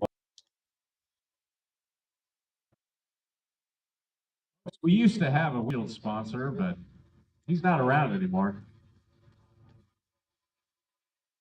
All right, so one down. It's the bottom of the lineup. The 9-hole hitter Likens. It's no running in and around the stands, please. 2 walks for Likens so far, so technically no at-bats, just 2 plate appearances. Now Interesting day for him. Number 17, Corey Likens. First pitch called strike there for Gonzalez, 0-1. And the reason I say interesting was that he was up with bases loaded after getting walked by Cooper King, and he got backpicked at first. It was one of the, if not the only, If you are interested in sponsoring us for windshield, please let us know. Inning. overall. That was when no runs have scored yet, as this one's fouled away, 1 and 2. No runs had scored at that point. Bases were loaded, and there was 1 out. And then Likens got walked, and then he got backpicked at first on a phenomenal throw from Fernandez. And Cristal put the tag right where it needed to be. This one sent down to right field again. Going to be tough to see on the angle. It's too far for Luke Reed to go get it. But we continue with our recap of last inning.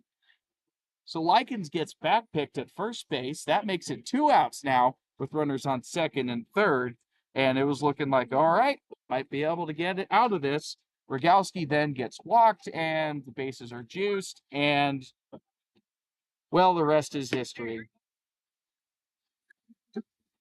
A's wanting a strike 3 call there, not getting it. And the contentions with umpires this weekend keeps on going on. 2-2 pitch for Gonzalez. It is hammered out to center field. That's going to drop in. Well, we're back to the top of the lineup. Rogowski already 3 at-bats for him. Going to be his 4th at-bat in just 5 innings. Shows bunt, puts it down, but it's foul. That bunt foul brought to you by J.F. Shea.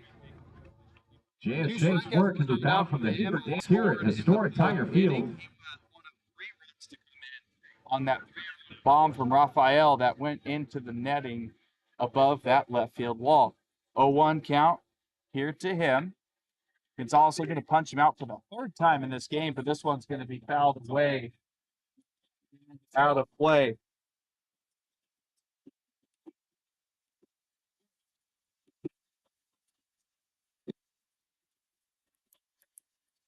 Oh, 2 hole here for Rogowski. Again, Gonzalez looking to be a decent plug here for the A's when they really need it. The game has gotten out of hand, but just looking to stop the bleeding. This one's hit out to shallow right field, and Sanders is able to get under it. Rogowski flies out to second baseman Sanders for out number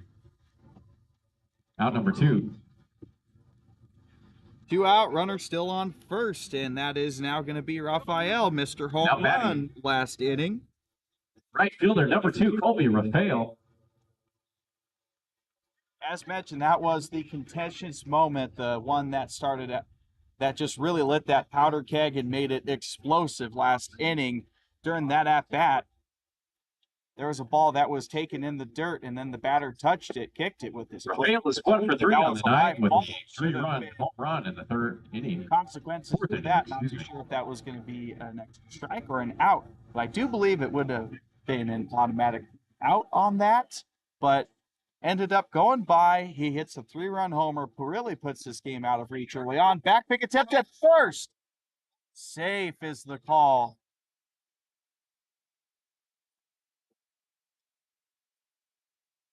Well, Fernandez and Cristal almost teamed up for a second back pick attempt there. But anyways, Rafael hits the home run after what should have been an out with interfering with the ball in play. And then that forces the pitching change of Cooper King. He's upset. Word set off the mound. He gets thrown out. Then that blows Coach Wyatt Featherston's fuse. He goes off. He gets thrown out. So 2 A's ejected in this game after Colt 45s manager got ejected in yesterday's game. So this has been entertaining, to say the least, even though there has not been good for the A's.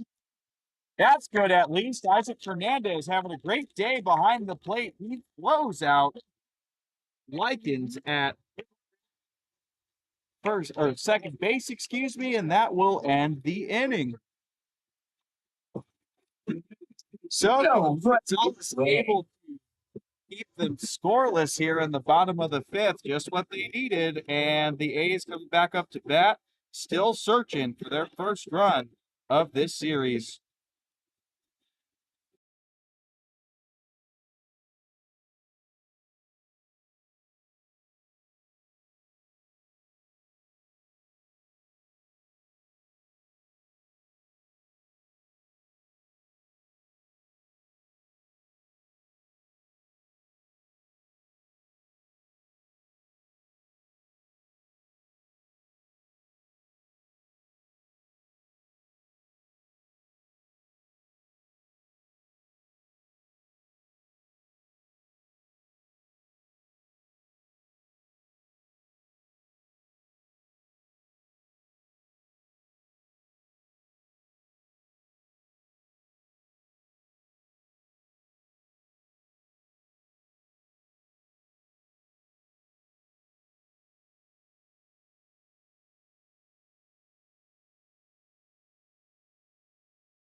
Leading off the top of the 6th inning for the Athletics, shortstop number 14, George Smith.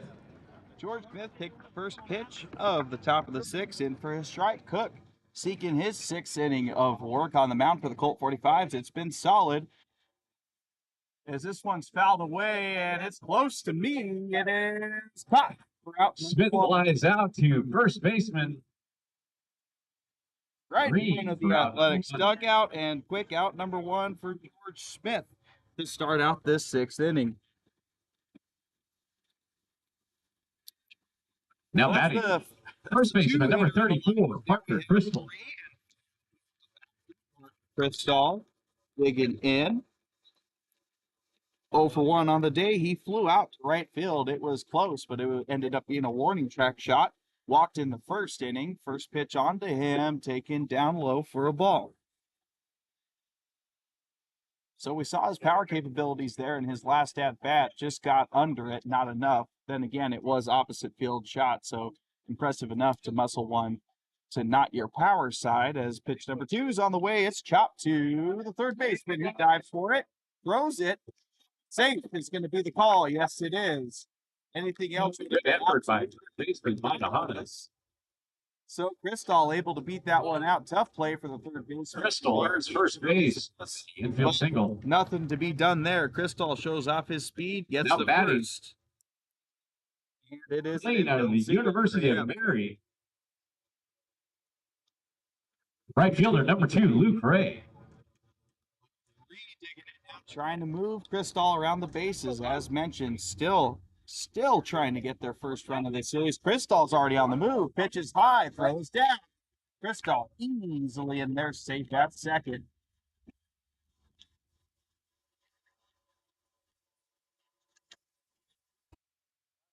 So just like that, runner in scoring position for the A's. 1 base hit's all it takes for run number 1. Been a hot bat for the A's in this second half of the season after a tough sluggish start for him in the first. On the way to hit for a ball, looked to be a slider. 2-0 advantage to him.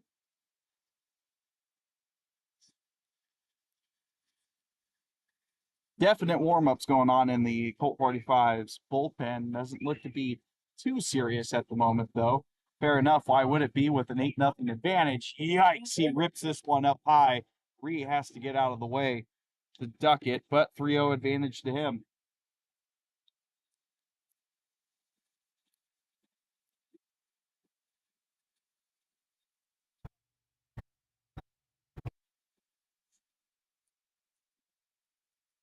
Cook coming set now. Ree, hard to imagine he'll have the green light on 3-0 here. Cook sets, fires. It's taken for strike. He thought about it being a ball for a second, but the umpire with the delayed strike call for 3-1.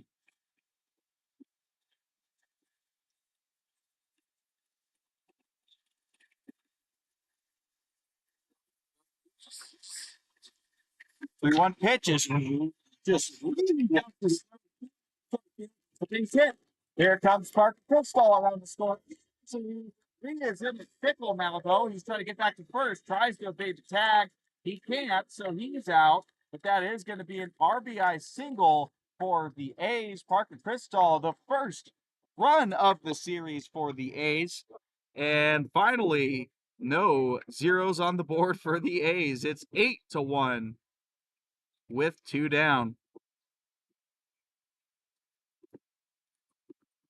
So that's going to go down as an RBI single for Reed.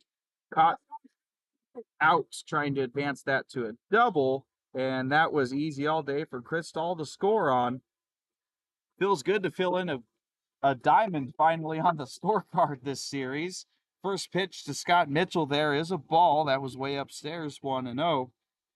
Mitchell 0 for 1 on the day, struck out looking in the second inning and walked in the fourth. 1-0 pitch taken for a strike, 1-1.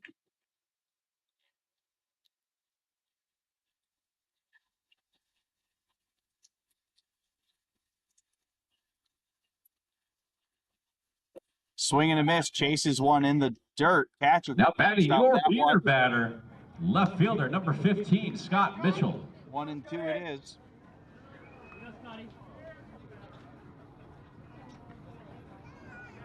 Cook operating from the windup again after Ree got out there. Crystal scored, bases are white, clean.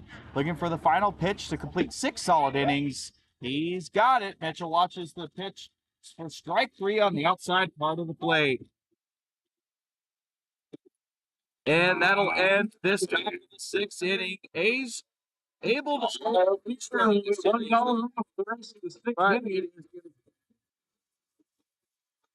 to be a really tough task to try and come back here and extend the lead. Frustration's mounting in the A's dugout as I hear banging in the dugout. Been hearing that all day. Bats, helmets, whatever it is. It is just the mood of this series. 8-1 Colt 45s when we come back.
Six here.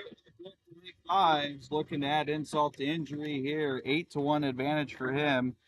For them, that is. First pitch called strike to Rafael. He was the batter up when the runner got caught stealing. That was Lycan, so he'll get a new lease on his at-bat here in the bottom of the 6th inning. It is 1-1 here to start him out. Gonzalez looking for a second full inning of work here. He has been stable pitching for what has been a rough game for the A's. George Smith throws it on the first base for a conventional.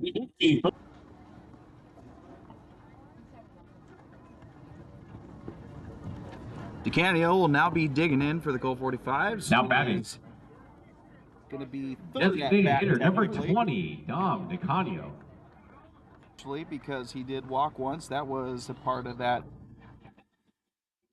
really rough 4th inning. First pitch upstairs, taken for a ball. Aside from that 4th inning for him, had a single in the 3rd and a ground out to short. This one's ripped out to center field, though. It's going to split left field and center field. That's going to be extra bases. He will easily be into second base. DeCanio hits a stand-up double in the left center field.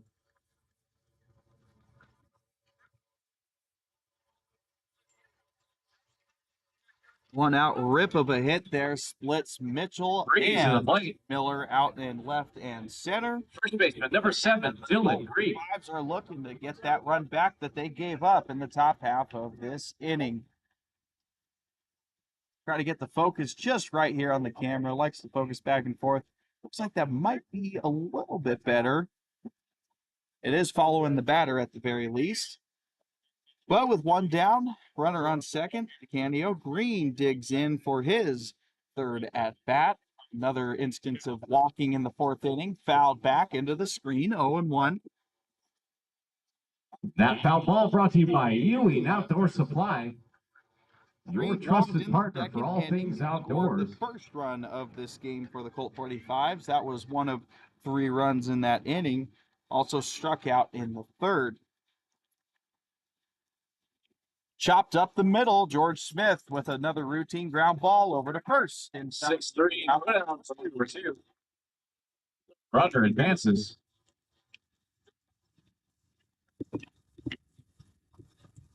So Green able to move the runner over to third. That's Ticanio, but there is 2 down now in this inning, so it will most likely Don't follow California playing out of Houston City College.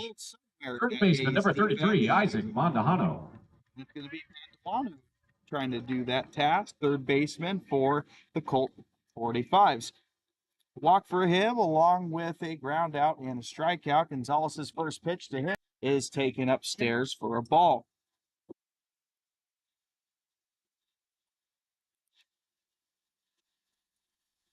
Big gap in the middle there for the A's defense with the middle infielders. Looks like Smith might be favoring a little bit towards second base. Good idea, too, as that one. 6-3. Number 3. That will end the inning. All 3 outs in this inning were courtesy of George Smith. After 6 complete innings, Fresno 1, Redding 8. The Colt 45s off the board, still 8-1 as we hit the top of the 7th.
Official and Secretary provides its customers with an affordable balance and test management games.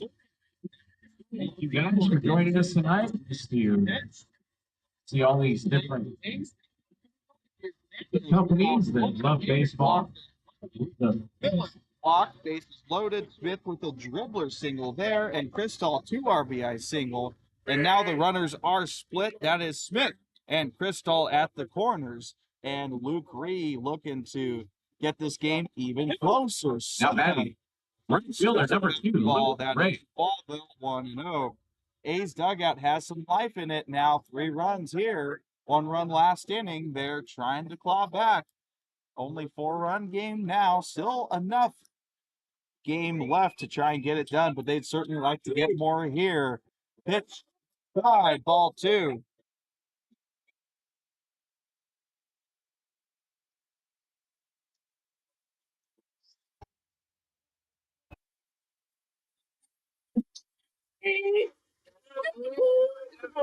Looks like we're out of view. There we go. We got Ree in view now. Pitch down low. Sanger, California, playing out of Reedley College, number 18, Jesus Serna.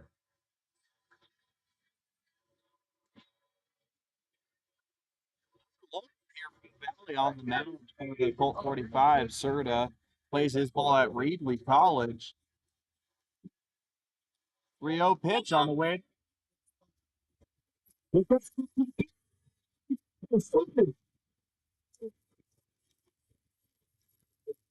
was right. This is fantastic to see. The forms are showing it. And it's just what we needed. I was talking about it. Even if tonight was dropping some loss, they needed something good to build on, something positive to build on. And this is exactly it for them. Another run in. It's 8-5 now. Just a 3-run ball game. Runners on first and second now that George Smith scored on the pass ball.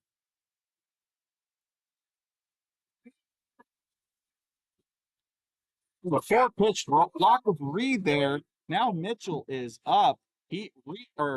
Mitchell represents the tying run. Throw down. Safe. Crystal goes. There's now runners on second and third. 2 runners in scoring position.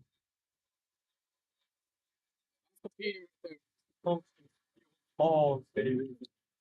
Go. Good job, Scott. Come on, out of bounds. Mitchell, the 9th batter of this inning. Fernandez started it all out with a good at-bat. Walk of his own. Serta coming home to Mitchell. Called strike, looks to be a bit outside. It's a 1-2 count now for Mitchell. Colt 45's 1 strike away from getting out of this jam. Mitchell would dearly love to park one in the outfield for 2 runs. It is on the way. It's in the dirt.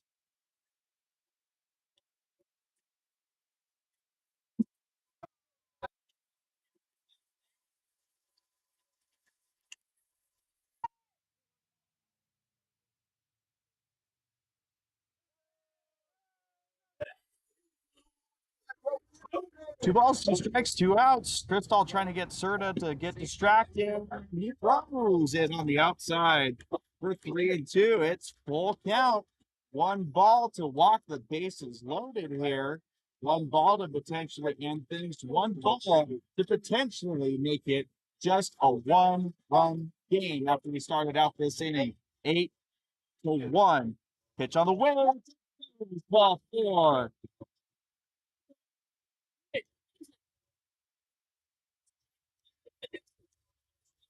Athletics are absolutely hyped right now, and interim coach Winter telling his batter Isaac Fernandez coming up to be disciplined as Serta is missing bases loaded right now.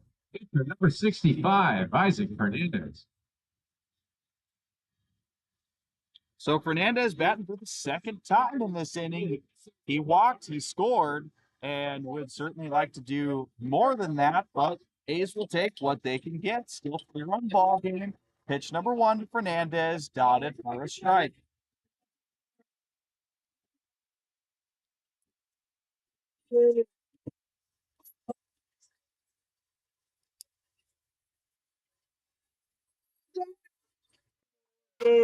Already 4 runs scored in this inning. Fernandez looking to find a gap in the outfield for 2 more.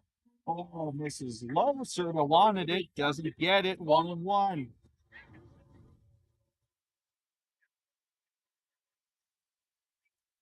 The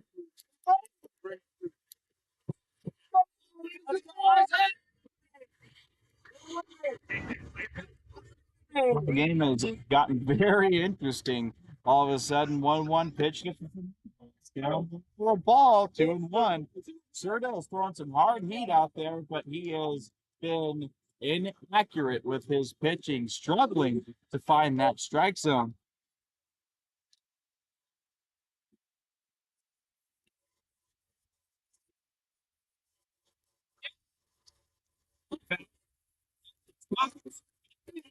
It's the Cars there. Good for them. 2-2.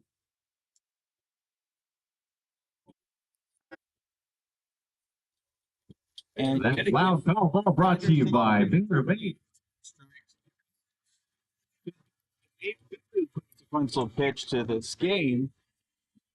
3 runs is definitely still in it, but that is counting on the Colt 45s not scoring again. They could certainly use this base hit here. It's well as that ball misses low and away.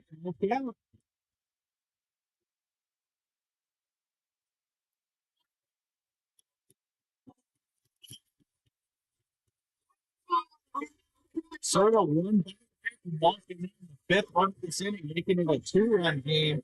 Athletics, don't know if you can hear them in my mic. They are absolutely loud right now, trying to rile them up. Hits him. He's going to take to his face. What the first ball comes in to score. Soto saying, wait a second, he did not get hit. Umpire is going to have a talk with the Colt now, and he's upset. Are we going to see back-to-back days of a Colt 45s manager getting thrown out? Looks like he's more so just disappointed than angry, and Serto just doesn't understand that call, but it is going to be a run in for the Athletics. Bases remain juiced. Fernandez gets hit by a pitch. In to come score is Crystal, and it is 8-6. Colt 45s. Now batting, second baseman number 9, Brian Sanders. Brian Sanders now up with his second at-bat of this inning. And again, just all the marbles on the line here potentially in this game. Coach is going to come out to talk with Serta, not the pitching coach, but the head coach. Typically when we see this means pitchers getting pulled. It does in this space. So we are going to see the 3rd pitcher of this inning. We saw that with the A's at the top of the 3rd. Now we're going to see it with the Colt 45s. Sewell was not able to get it done. Circle's not able to get it done. And now we'll see who be that 4th pitcher of this inning to try to get this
I gotta say the similarities in this game are fascinating.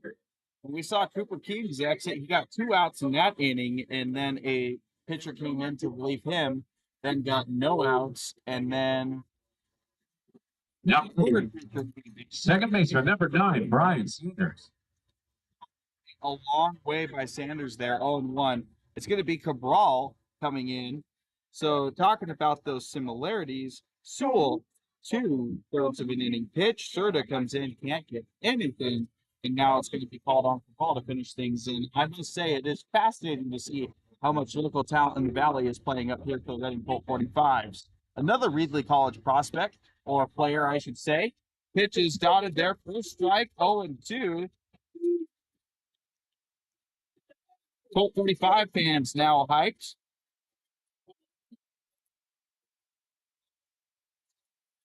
Good start here for the pitcher. It's been a bit of a rough inning for pitchers here for the Colt 45s, looking for just 1 strike here to end this tight. Bases juiced, already 5 runs in for the Athletics. 0-2 pitch, swung on and missed. That ends this inning. Bases are left loaded for the Athletics, but they did make good on their opportunities. All right, well, the 7th inning stretch finally. Gosh. Unbelievable. Please have everyone stand or run either game. adapt or It to was play a looking like the recorded A's were version just of kind God of Bless dead and You. gone in this game. And it'll be 8-6 as we hit the bottom of the 7th.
Well, unfortunately, we're having charging issues with the cameras, so we are going to be stuck with this one camera view.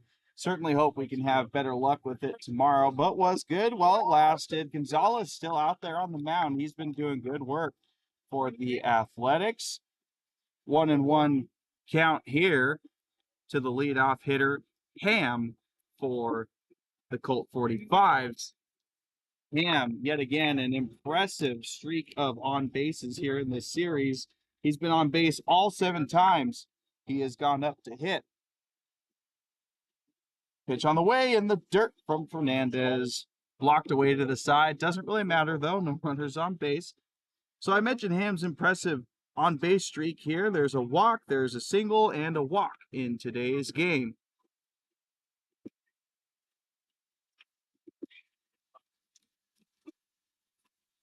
Pitch on the way to Ham. Outside, ball 3. It's 3-1 to the leadoff hitter for this inning. Had a nice moment in between innings. There was God Bless America played, and there was also the all-time tradition, Take Me Out to the Ball Game. Wings up on the outside. Wowzers. Ham was certain that that was not a strike, but Gonzalez able to paint low and outside. Fernandez perhaps stole one there, and it is out number 1, ending that impressive streak for Ham. Now batting from Phoenix, Oregon, and playing out of Simpson University, catcher number 28, Brandon Zanny. One down now, Zanny, the catcher, due up. We just heard PA announcer mention he's from Phoenix, Oregon, which is near the Medford area. Plays his college ball here in Redding at Simpson University. First pitch, Gonzalez gets to him, is a strike, 0-1, was right at the knees. Second pitch on the way, swung on and missed, 0-2. Gonzalez is up for the task today, it looks like, and they really needed that to even have a chance in this one. When he came in, he took over 8-0 in this ball game. It is now 8-6, and he is still pumping strikes and outs on that mound. Tries to get him to chase up high, doesn't though. 1-2. Zanny 1 for 3 on the day. He had a single in the 4th inning, scored one of 5 runs to score in that inning for the Colt 45s. Gonzalez hits it, rips this one over to short. Throw on the way, one hopper, Pistol unable to dig it out, and that is going to be a single. Actually, I think that might be ruled as an E6. Yeah.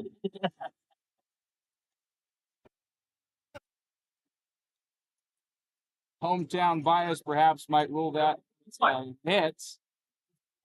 Have no idea, but that should be E6 against George Smith. Runner at first, 1 down.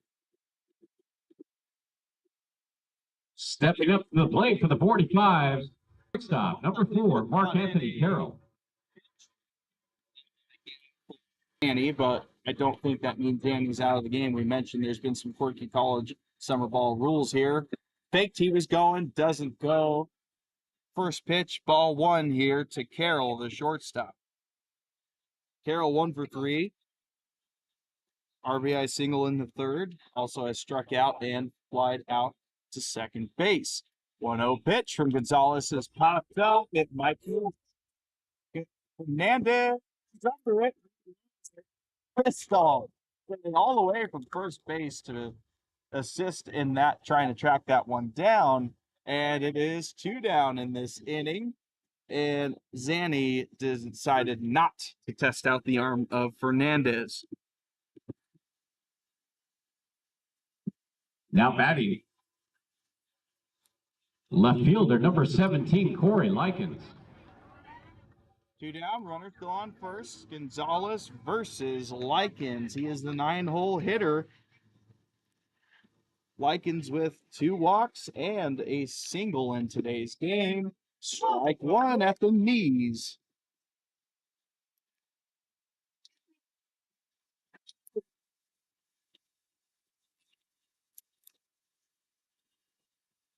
Gonzalez taking a couple peeks, comes home, breaks this one out of the zone. No chase, 1-1. As mentioned earlier in this broadcast, it's just muggy out at the ballpark today. Don't know why that is, but it certainly feels icky and gross. But this game has gotten from gross to interesting for the A's. as that one's in for a strike 1 and 2.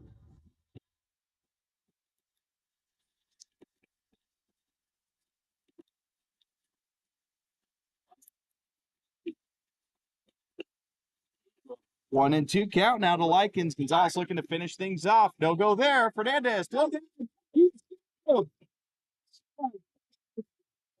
Fernandez had himself a day behind the plate. There he is coming into the dugout. He has not only a back pick at first, but he has caught 2 runners stealing today. Have a day, Fernandez. That keeps the score clean in this bottom half of the 7th inning. Still just a 2-run deficit for the A's at the top of the 8th.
All right, we're back at the top of the 8th after that exciting conclusion to the bottom of the 7th.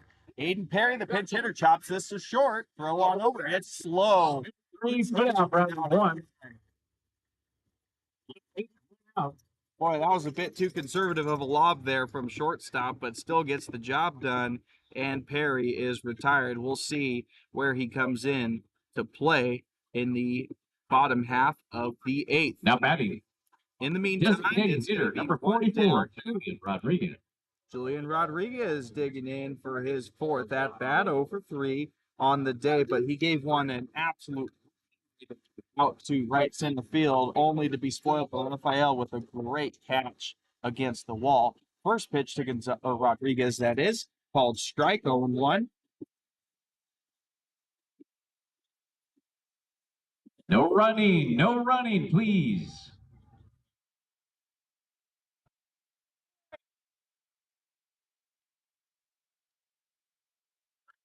Oh, 1 is taken upstairs there, 1-1. Kid absolutely got steamrolled there at the third base concourse. Looks like he's okay, though. We've heard plenty of announcements for no running from the PA, and we just saw exactly why. Anyways, pertaining to baseball, we come back. 1 ball, 1 strike, 1 out. Cabral sends this to Rodriguez, who sends this into the parking lot. Looks like no cars harmed. That ball brought to you by Action News Now. So with that, now 1-2 count. Rodriguez still looking for his first base hit of the series. Granted, this is his first start of the series, but he really gave that one a ride in the last inning. Did he go? No, first base up says. Thank goodness that wasn't even close. Count evens up at 2 apiece, and really good to hear that energy in the Athletics dugout. Precisely what they needed for this series to turn around. 2-2 pitch on the way to Rodriguez. He swings and misses on some good off speed. Cabral gets him out to down to start out this top of the 8th.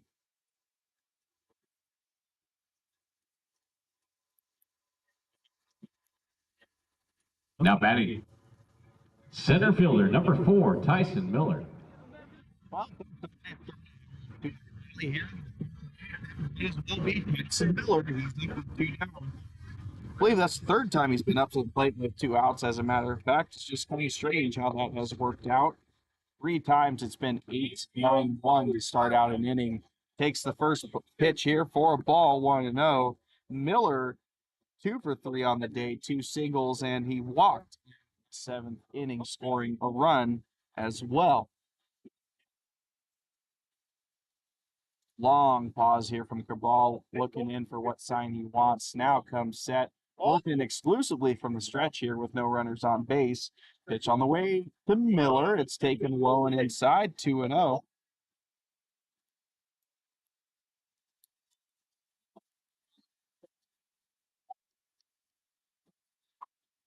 Big gap to exploit up the middle. Second baseman playing way off that second base bag.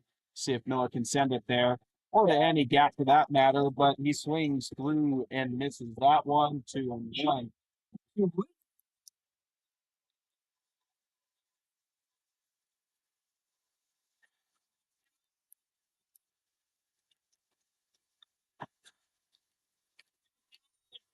2-1 pitch. Miller shows butt, pulls it back, ball 3.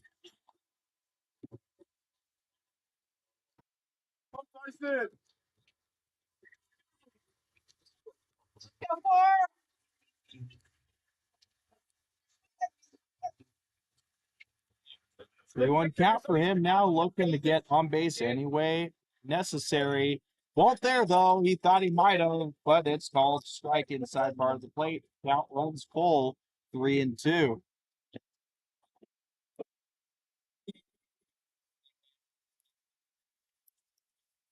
We're all looking to finish things off in the top of the 8th and get closer to a tighter than they thought win in game 2, and that'll help out. See that one. And that is a quick 1, 2, 3 down in order for the Athletics on offense in the top of the 8th.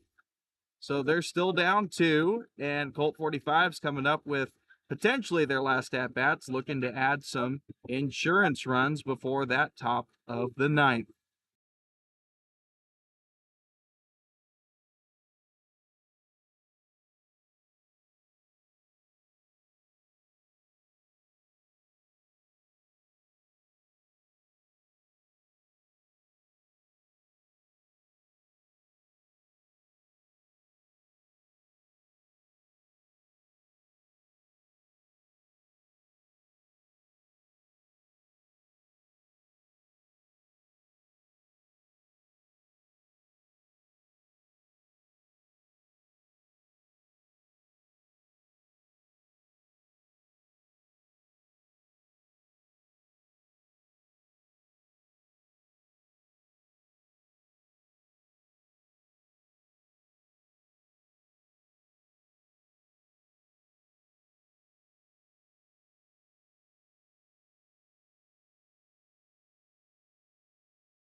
Leading out the bottom of the 8th inning for the 45. Left fielder, number 17, Corey Likens. Tried to find their shoes and come back for the win. First pitch called strike there. Gonzalez out for yet another inning of work. He took over with 2 outs in the 4th inning, and he has been a buzzsaw really ever since.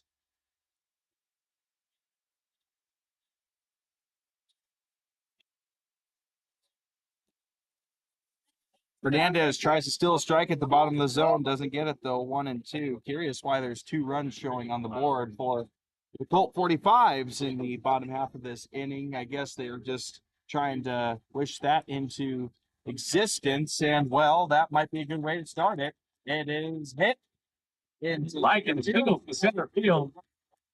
hit.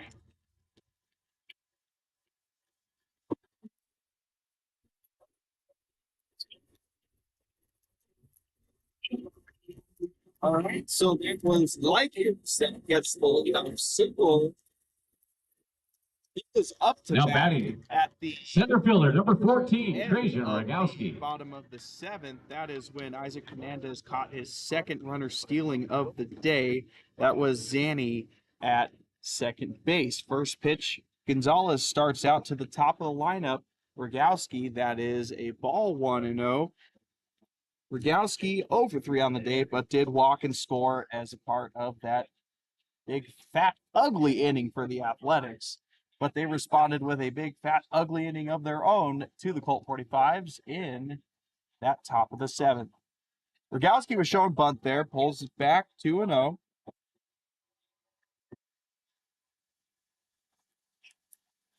We'll keep an eye on Likens to see if he would Likens steal here. Is one of the runners that's been caught stealing. Good bunt put down here. Bristol has to flip the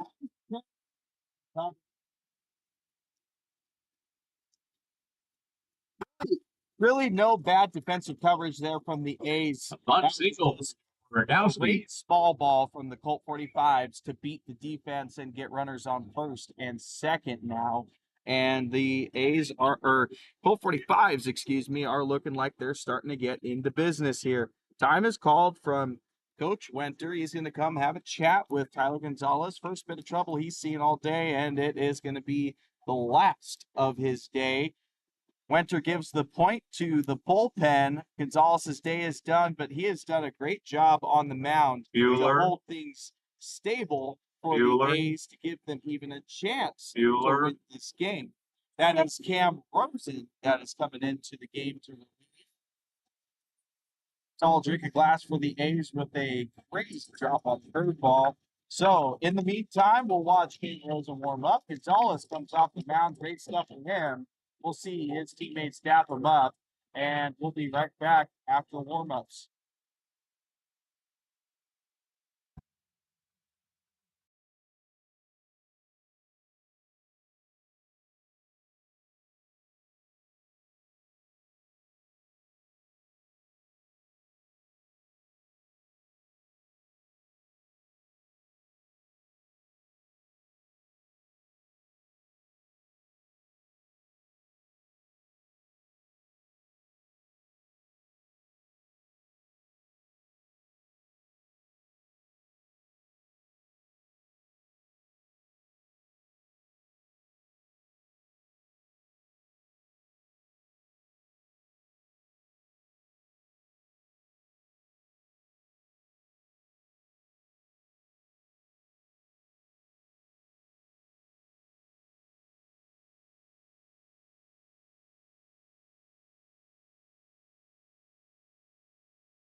Ups there, done, and Dustin, we're ready to go with Cam Rosen on the mound, taking over for Tyler Gonzalez.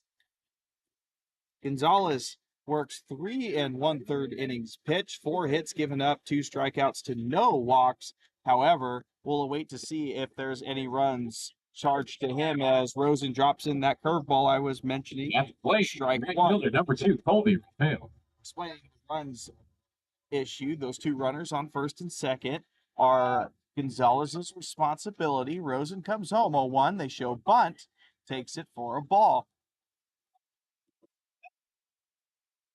They have a late appeal there to see if he did in fact break the plane. Call is no. He had that barrel back.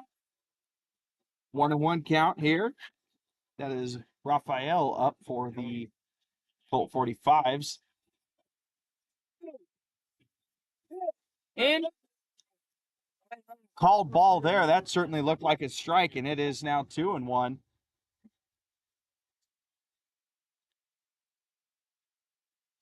Must have missed somewhere inside, outside, who knows? But that looked beautiful from Rosen, dropping that curveball, leaning out in front of it and fouling it off as Raphael. And it's now 2. That foul ball is emptied by Shasta Bible College.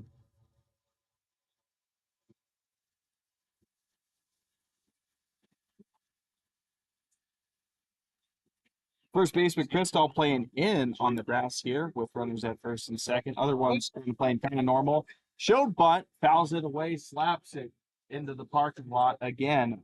2-2.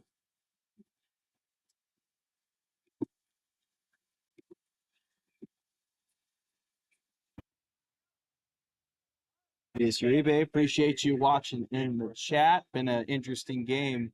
Wish you could have been watching earlier. This one's ripped out to left. It's going to be caught and no tag up from either of the runners. It was given a good rip there, but Raphael Mitchell flies out to left fielder catch it. Mitchell for out. And runners stay put first and second. 2 down in the inning. 1 down, excuse me. My apologies. Now batting from Fresno, California, and playing out of Redding College. Designated hitter number 20, Dom DeCanio. Heard this before. Colt 45s player out of Fresno playing at Redding College. Yet another one up to the plate. That's DeCanio. First pitch inside. DeCanio with 2 hits in this game. Also walked. He scored once.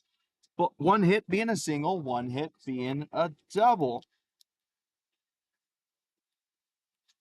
Looking to move those runners around. A's with a double play to end things in this inning. Rosen has fallen behind so far, 2-0 to DeCanio. Cristal still playing on that infield cut of grass. Other infielders playing medium depth. It's a jam shot to Perry. He has no play to try and double it up, but crucial out for the A's there to make it 2 down. In the meantime, let's see if we can get a better adjusted focus here. Keeps wanting to focus on netting. And let's give it up one more time for our back girl, Ava.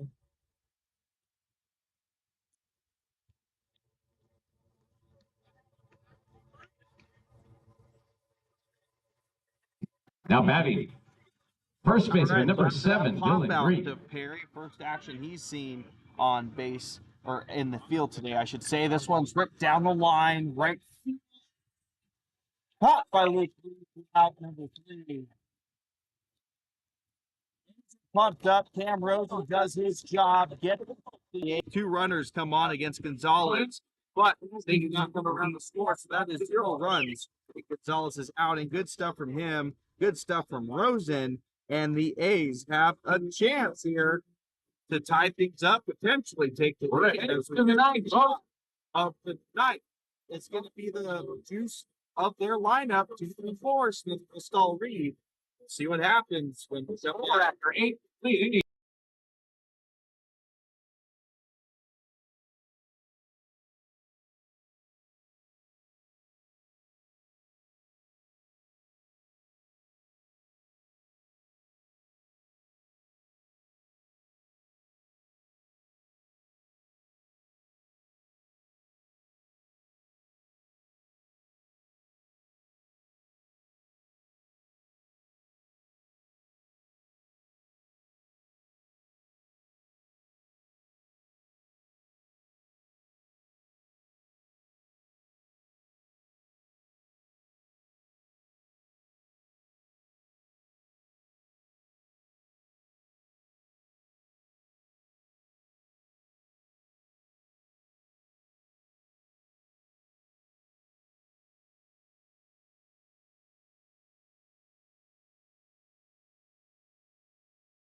Athletics.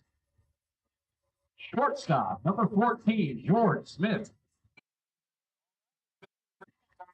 The A's, it's quite unbelievable, really, to say that given the game was at 8-0, but they have stormed back with a 1-run, 6-inning, 5-run, 7th inning to make it 8-6. First pitch to George Smith taking for ball out there yet again. He's looking to finish the job for the Colt 45. Smith, on the other hand, looking to get on base and keep those at-bats coming for the A's. Last time up for Smith, he had an infield single, RBI. First, another pitch in there. That's called strike, 1-1.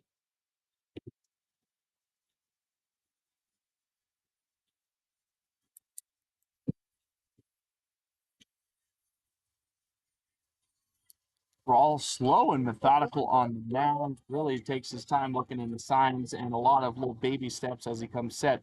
Shoulder shrug, pitch on the way, fouled into the parking lot.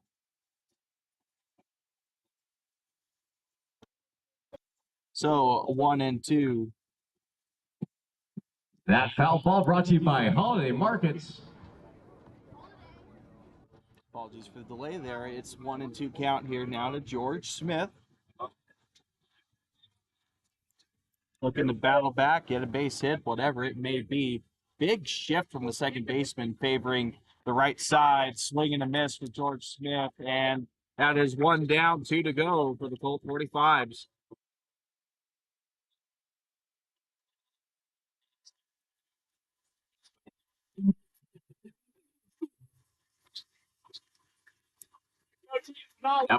Parker Crystal now up.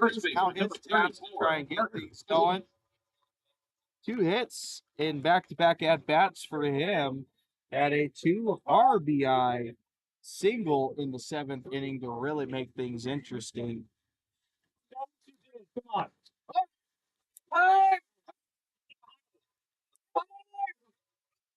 A lot of chirping coming from the A's dugout. They're trying to get in that pitcher's head. Doesn't work there, though. Pitch called strike, 0-1. So as mentioned, that's going to be Luke Ree on deck, and in the hole right now is Scott Mitchell, the left fielder.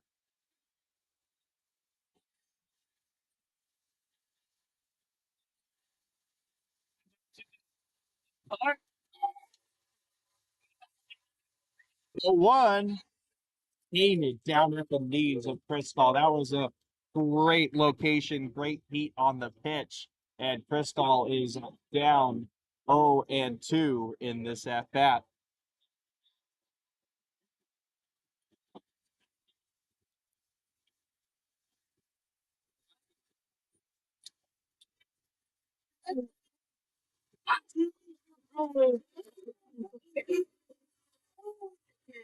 Oh, 2 pitch going on and missed. Another strikeout, and Cabral walking off the mound like it's a straight slider, I have to say. Probably just trying to shove it into the face of the Athletics dugout with all the fair play to him, honestly, that he is absolutely shoving heat there and getting those outs. So now it's going to take a 2-out rally for the A's. That's 4 strikeouts in a row for Cabral. Impressive stuff. And he's going to have to do it against Luke Ree here. First pitch, take it down low for ball 1. Ree 2 hits in this game, a single and yet another single. RBI single in the 6th inning, scored the first run of the game for them. He walked in the 7th inning and stole a base. 1-0 pitch to him, takes it up in the zone, called strike at the letters.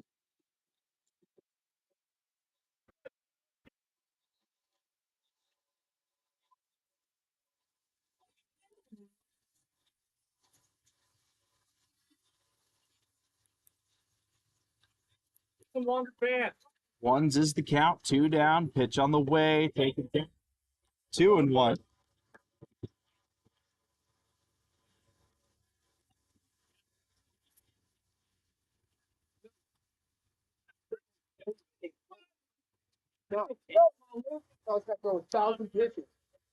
Roll up. Let's go, man. I can see your phone. Another ball there taken, 3-1, and one ball away from getting Rhea on base and just a little bit of life still in this ball game for the A's. But that is all theory at this point. We're still in this at bat. 3-1. Cabral shrugs the shoulders, comes safe. Down. Ball 4. Hey, drops the walk. Great day for him. 4th time on base. And it's going to be Scott. The batter's box, the Athletics. The guy that could certainly Left fielder, number 15, Scott Mitchell.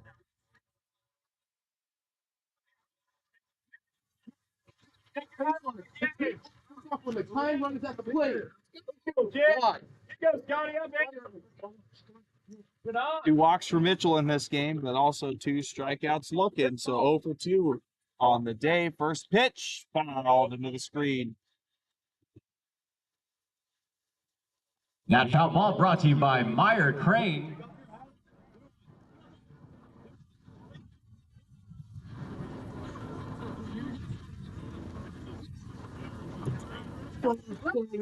Oh, 1 it is to Mitchell. He is a bit up in the box, to be honest, with this heat that the ball is throwing. And it is strike called 0-2. A's down to the late strike. Colt 45s looking to clinch the series win in a thrilling, entertaining, chaotic one at Tiger Field tonight.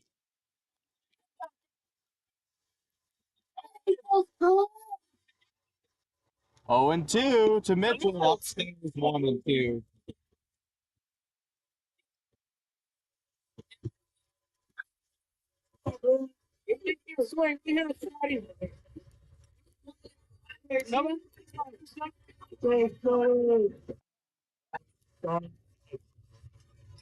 One, 2 to Mitchell.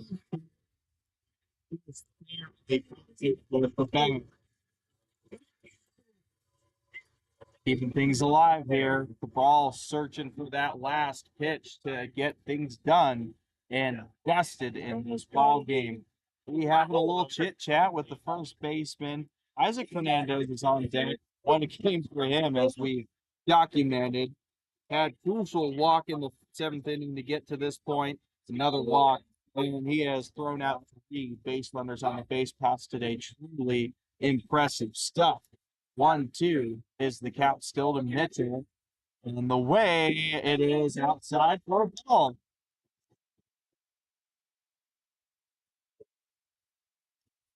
He's on the score. 2 balls, 2 strikes, 2 outs. And it just so happens that number 2 is at first base, potentially looking to get to second base. 2-2 on the way. That's a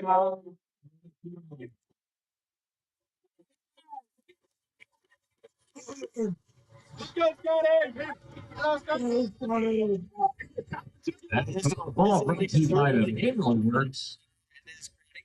Your local small business payroll solution.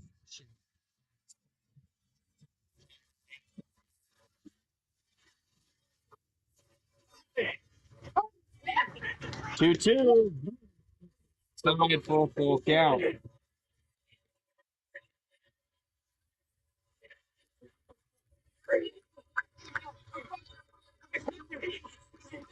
Back here. A little bit of a pause here. Looks like umpire is telling Cabral to make sure that batter is set before you are coming set.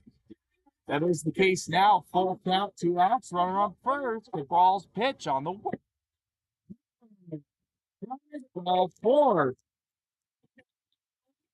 No. Whoa. Let's go. All right, things getting interesting yet again. Runners on first and second after back-to-back walks for Cabral. This is gonna bring the Colt 45s coach up and chat. Don't see anybody warming up in the bullpen unless they ran down a bit early. Looks like Colt 45's manager is shaking his head at the A's dugout about all the chit chat. And I guess I'm going to call it trash talking, but they're making a lot of is on the mounts. And absolutely his mind is childish or immature. But he's going to talk strategy right now and also slow down the game for a second, pull your ball, try and get him reset against Isaac Fernandez. As mentioned, been a great game for Fernandez. Just learning chatting with Coach Winter about are we taking, and Coach Winter said, no, we're taking. Watch aggressive at the plate swings to try and get those balls in play. There are some deep dimensions in this ballpark at the center field and the left center, right center. So, any hit out there, good. Hey, catcher, number 65, Isaac Hernandez.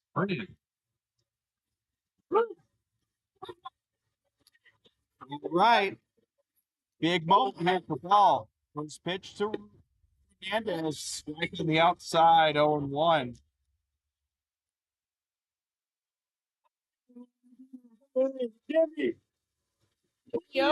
Good start to this at bat for Cabral here, looking to just get this game done and dusted. A lot more drama than they would have anticipated.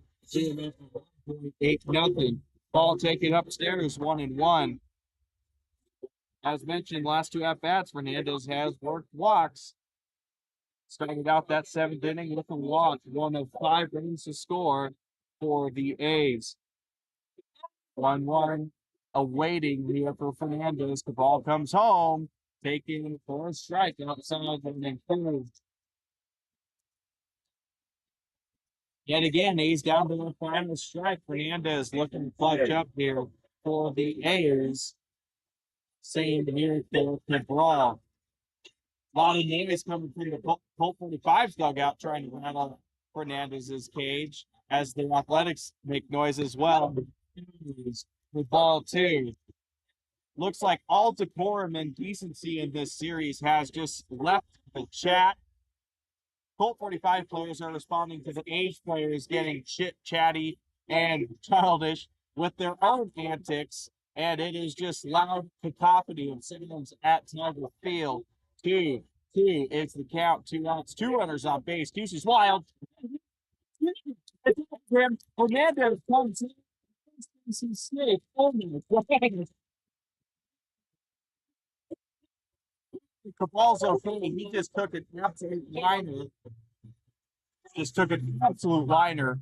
From Fernandez. Boy, if that went up the middle, that could have scored a run. But the A's are in really prime position now. Bases loaded with 2 down.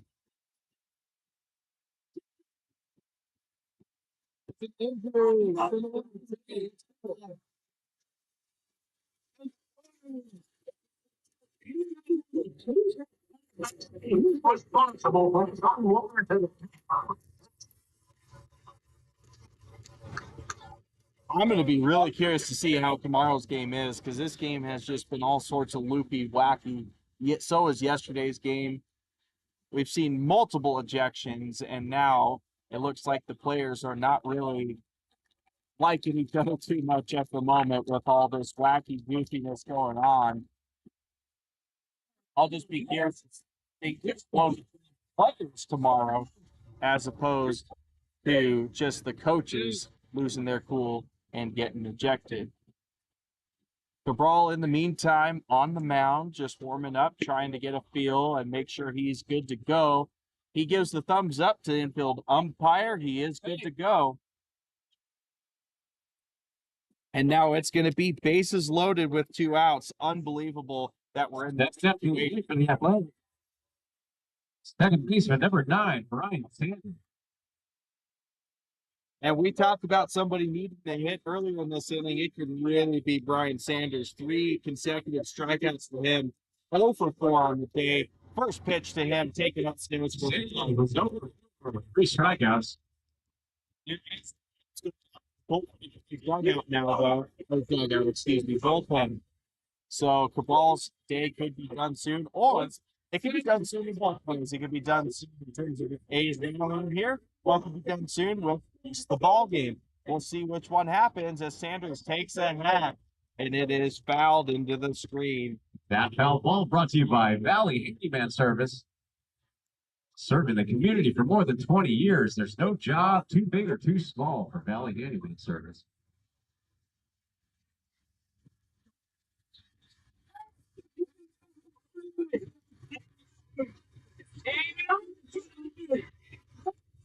One pitch coming home from Cabral to Sanders, taken for a strike. Late call there.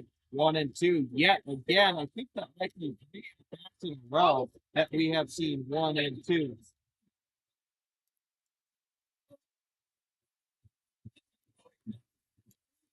Sanders down to his last strike. Cabral looking to overcome a tough ninth inning and close the deal for his team.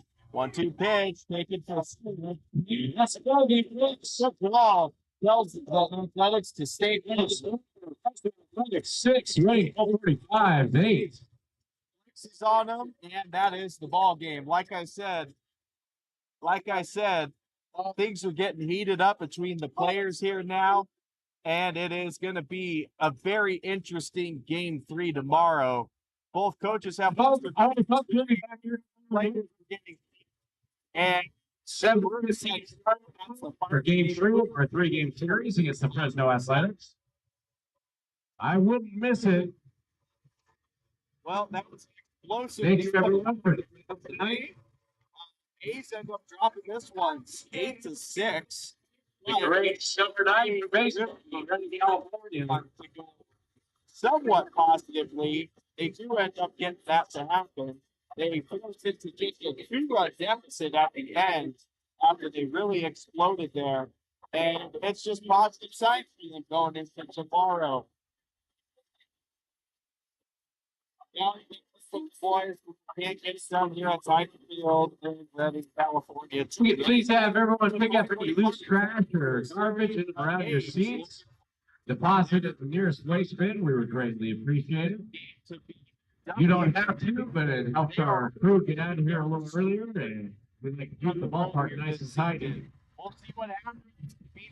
Those of you that stuck out this game when it was down 8-0, thank you very much. You stayed with us, and we'll see you tomorrow.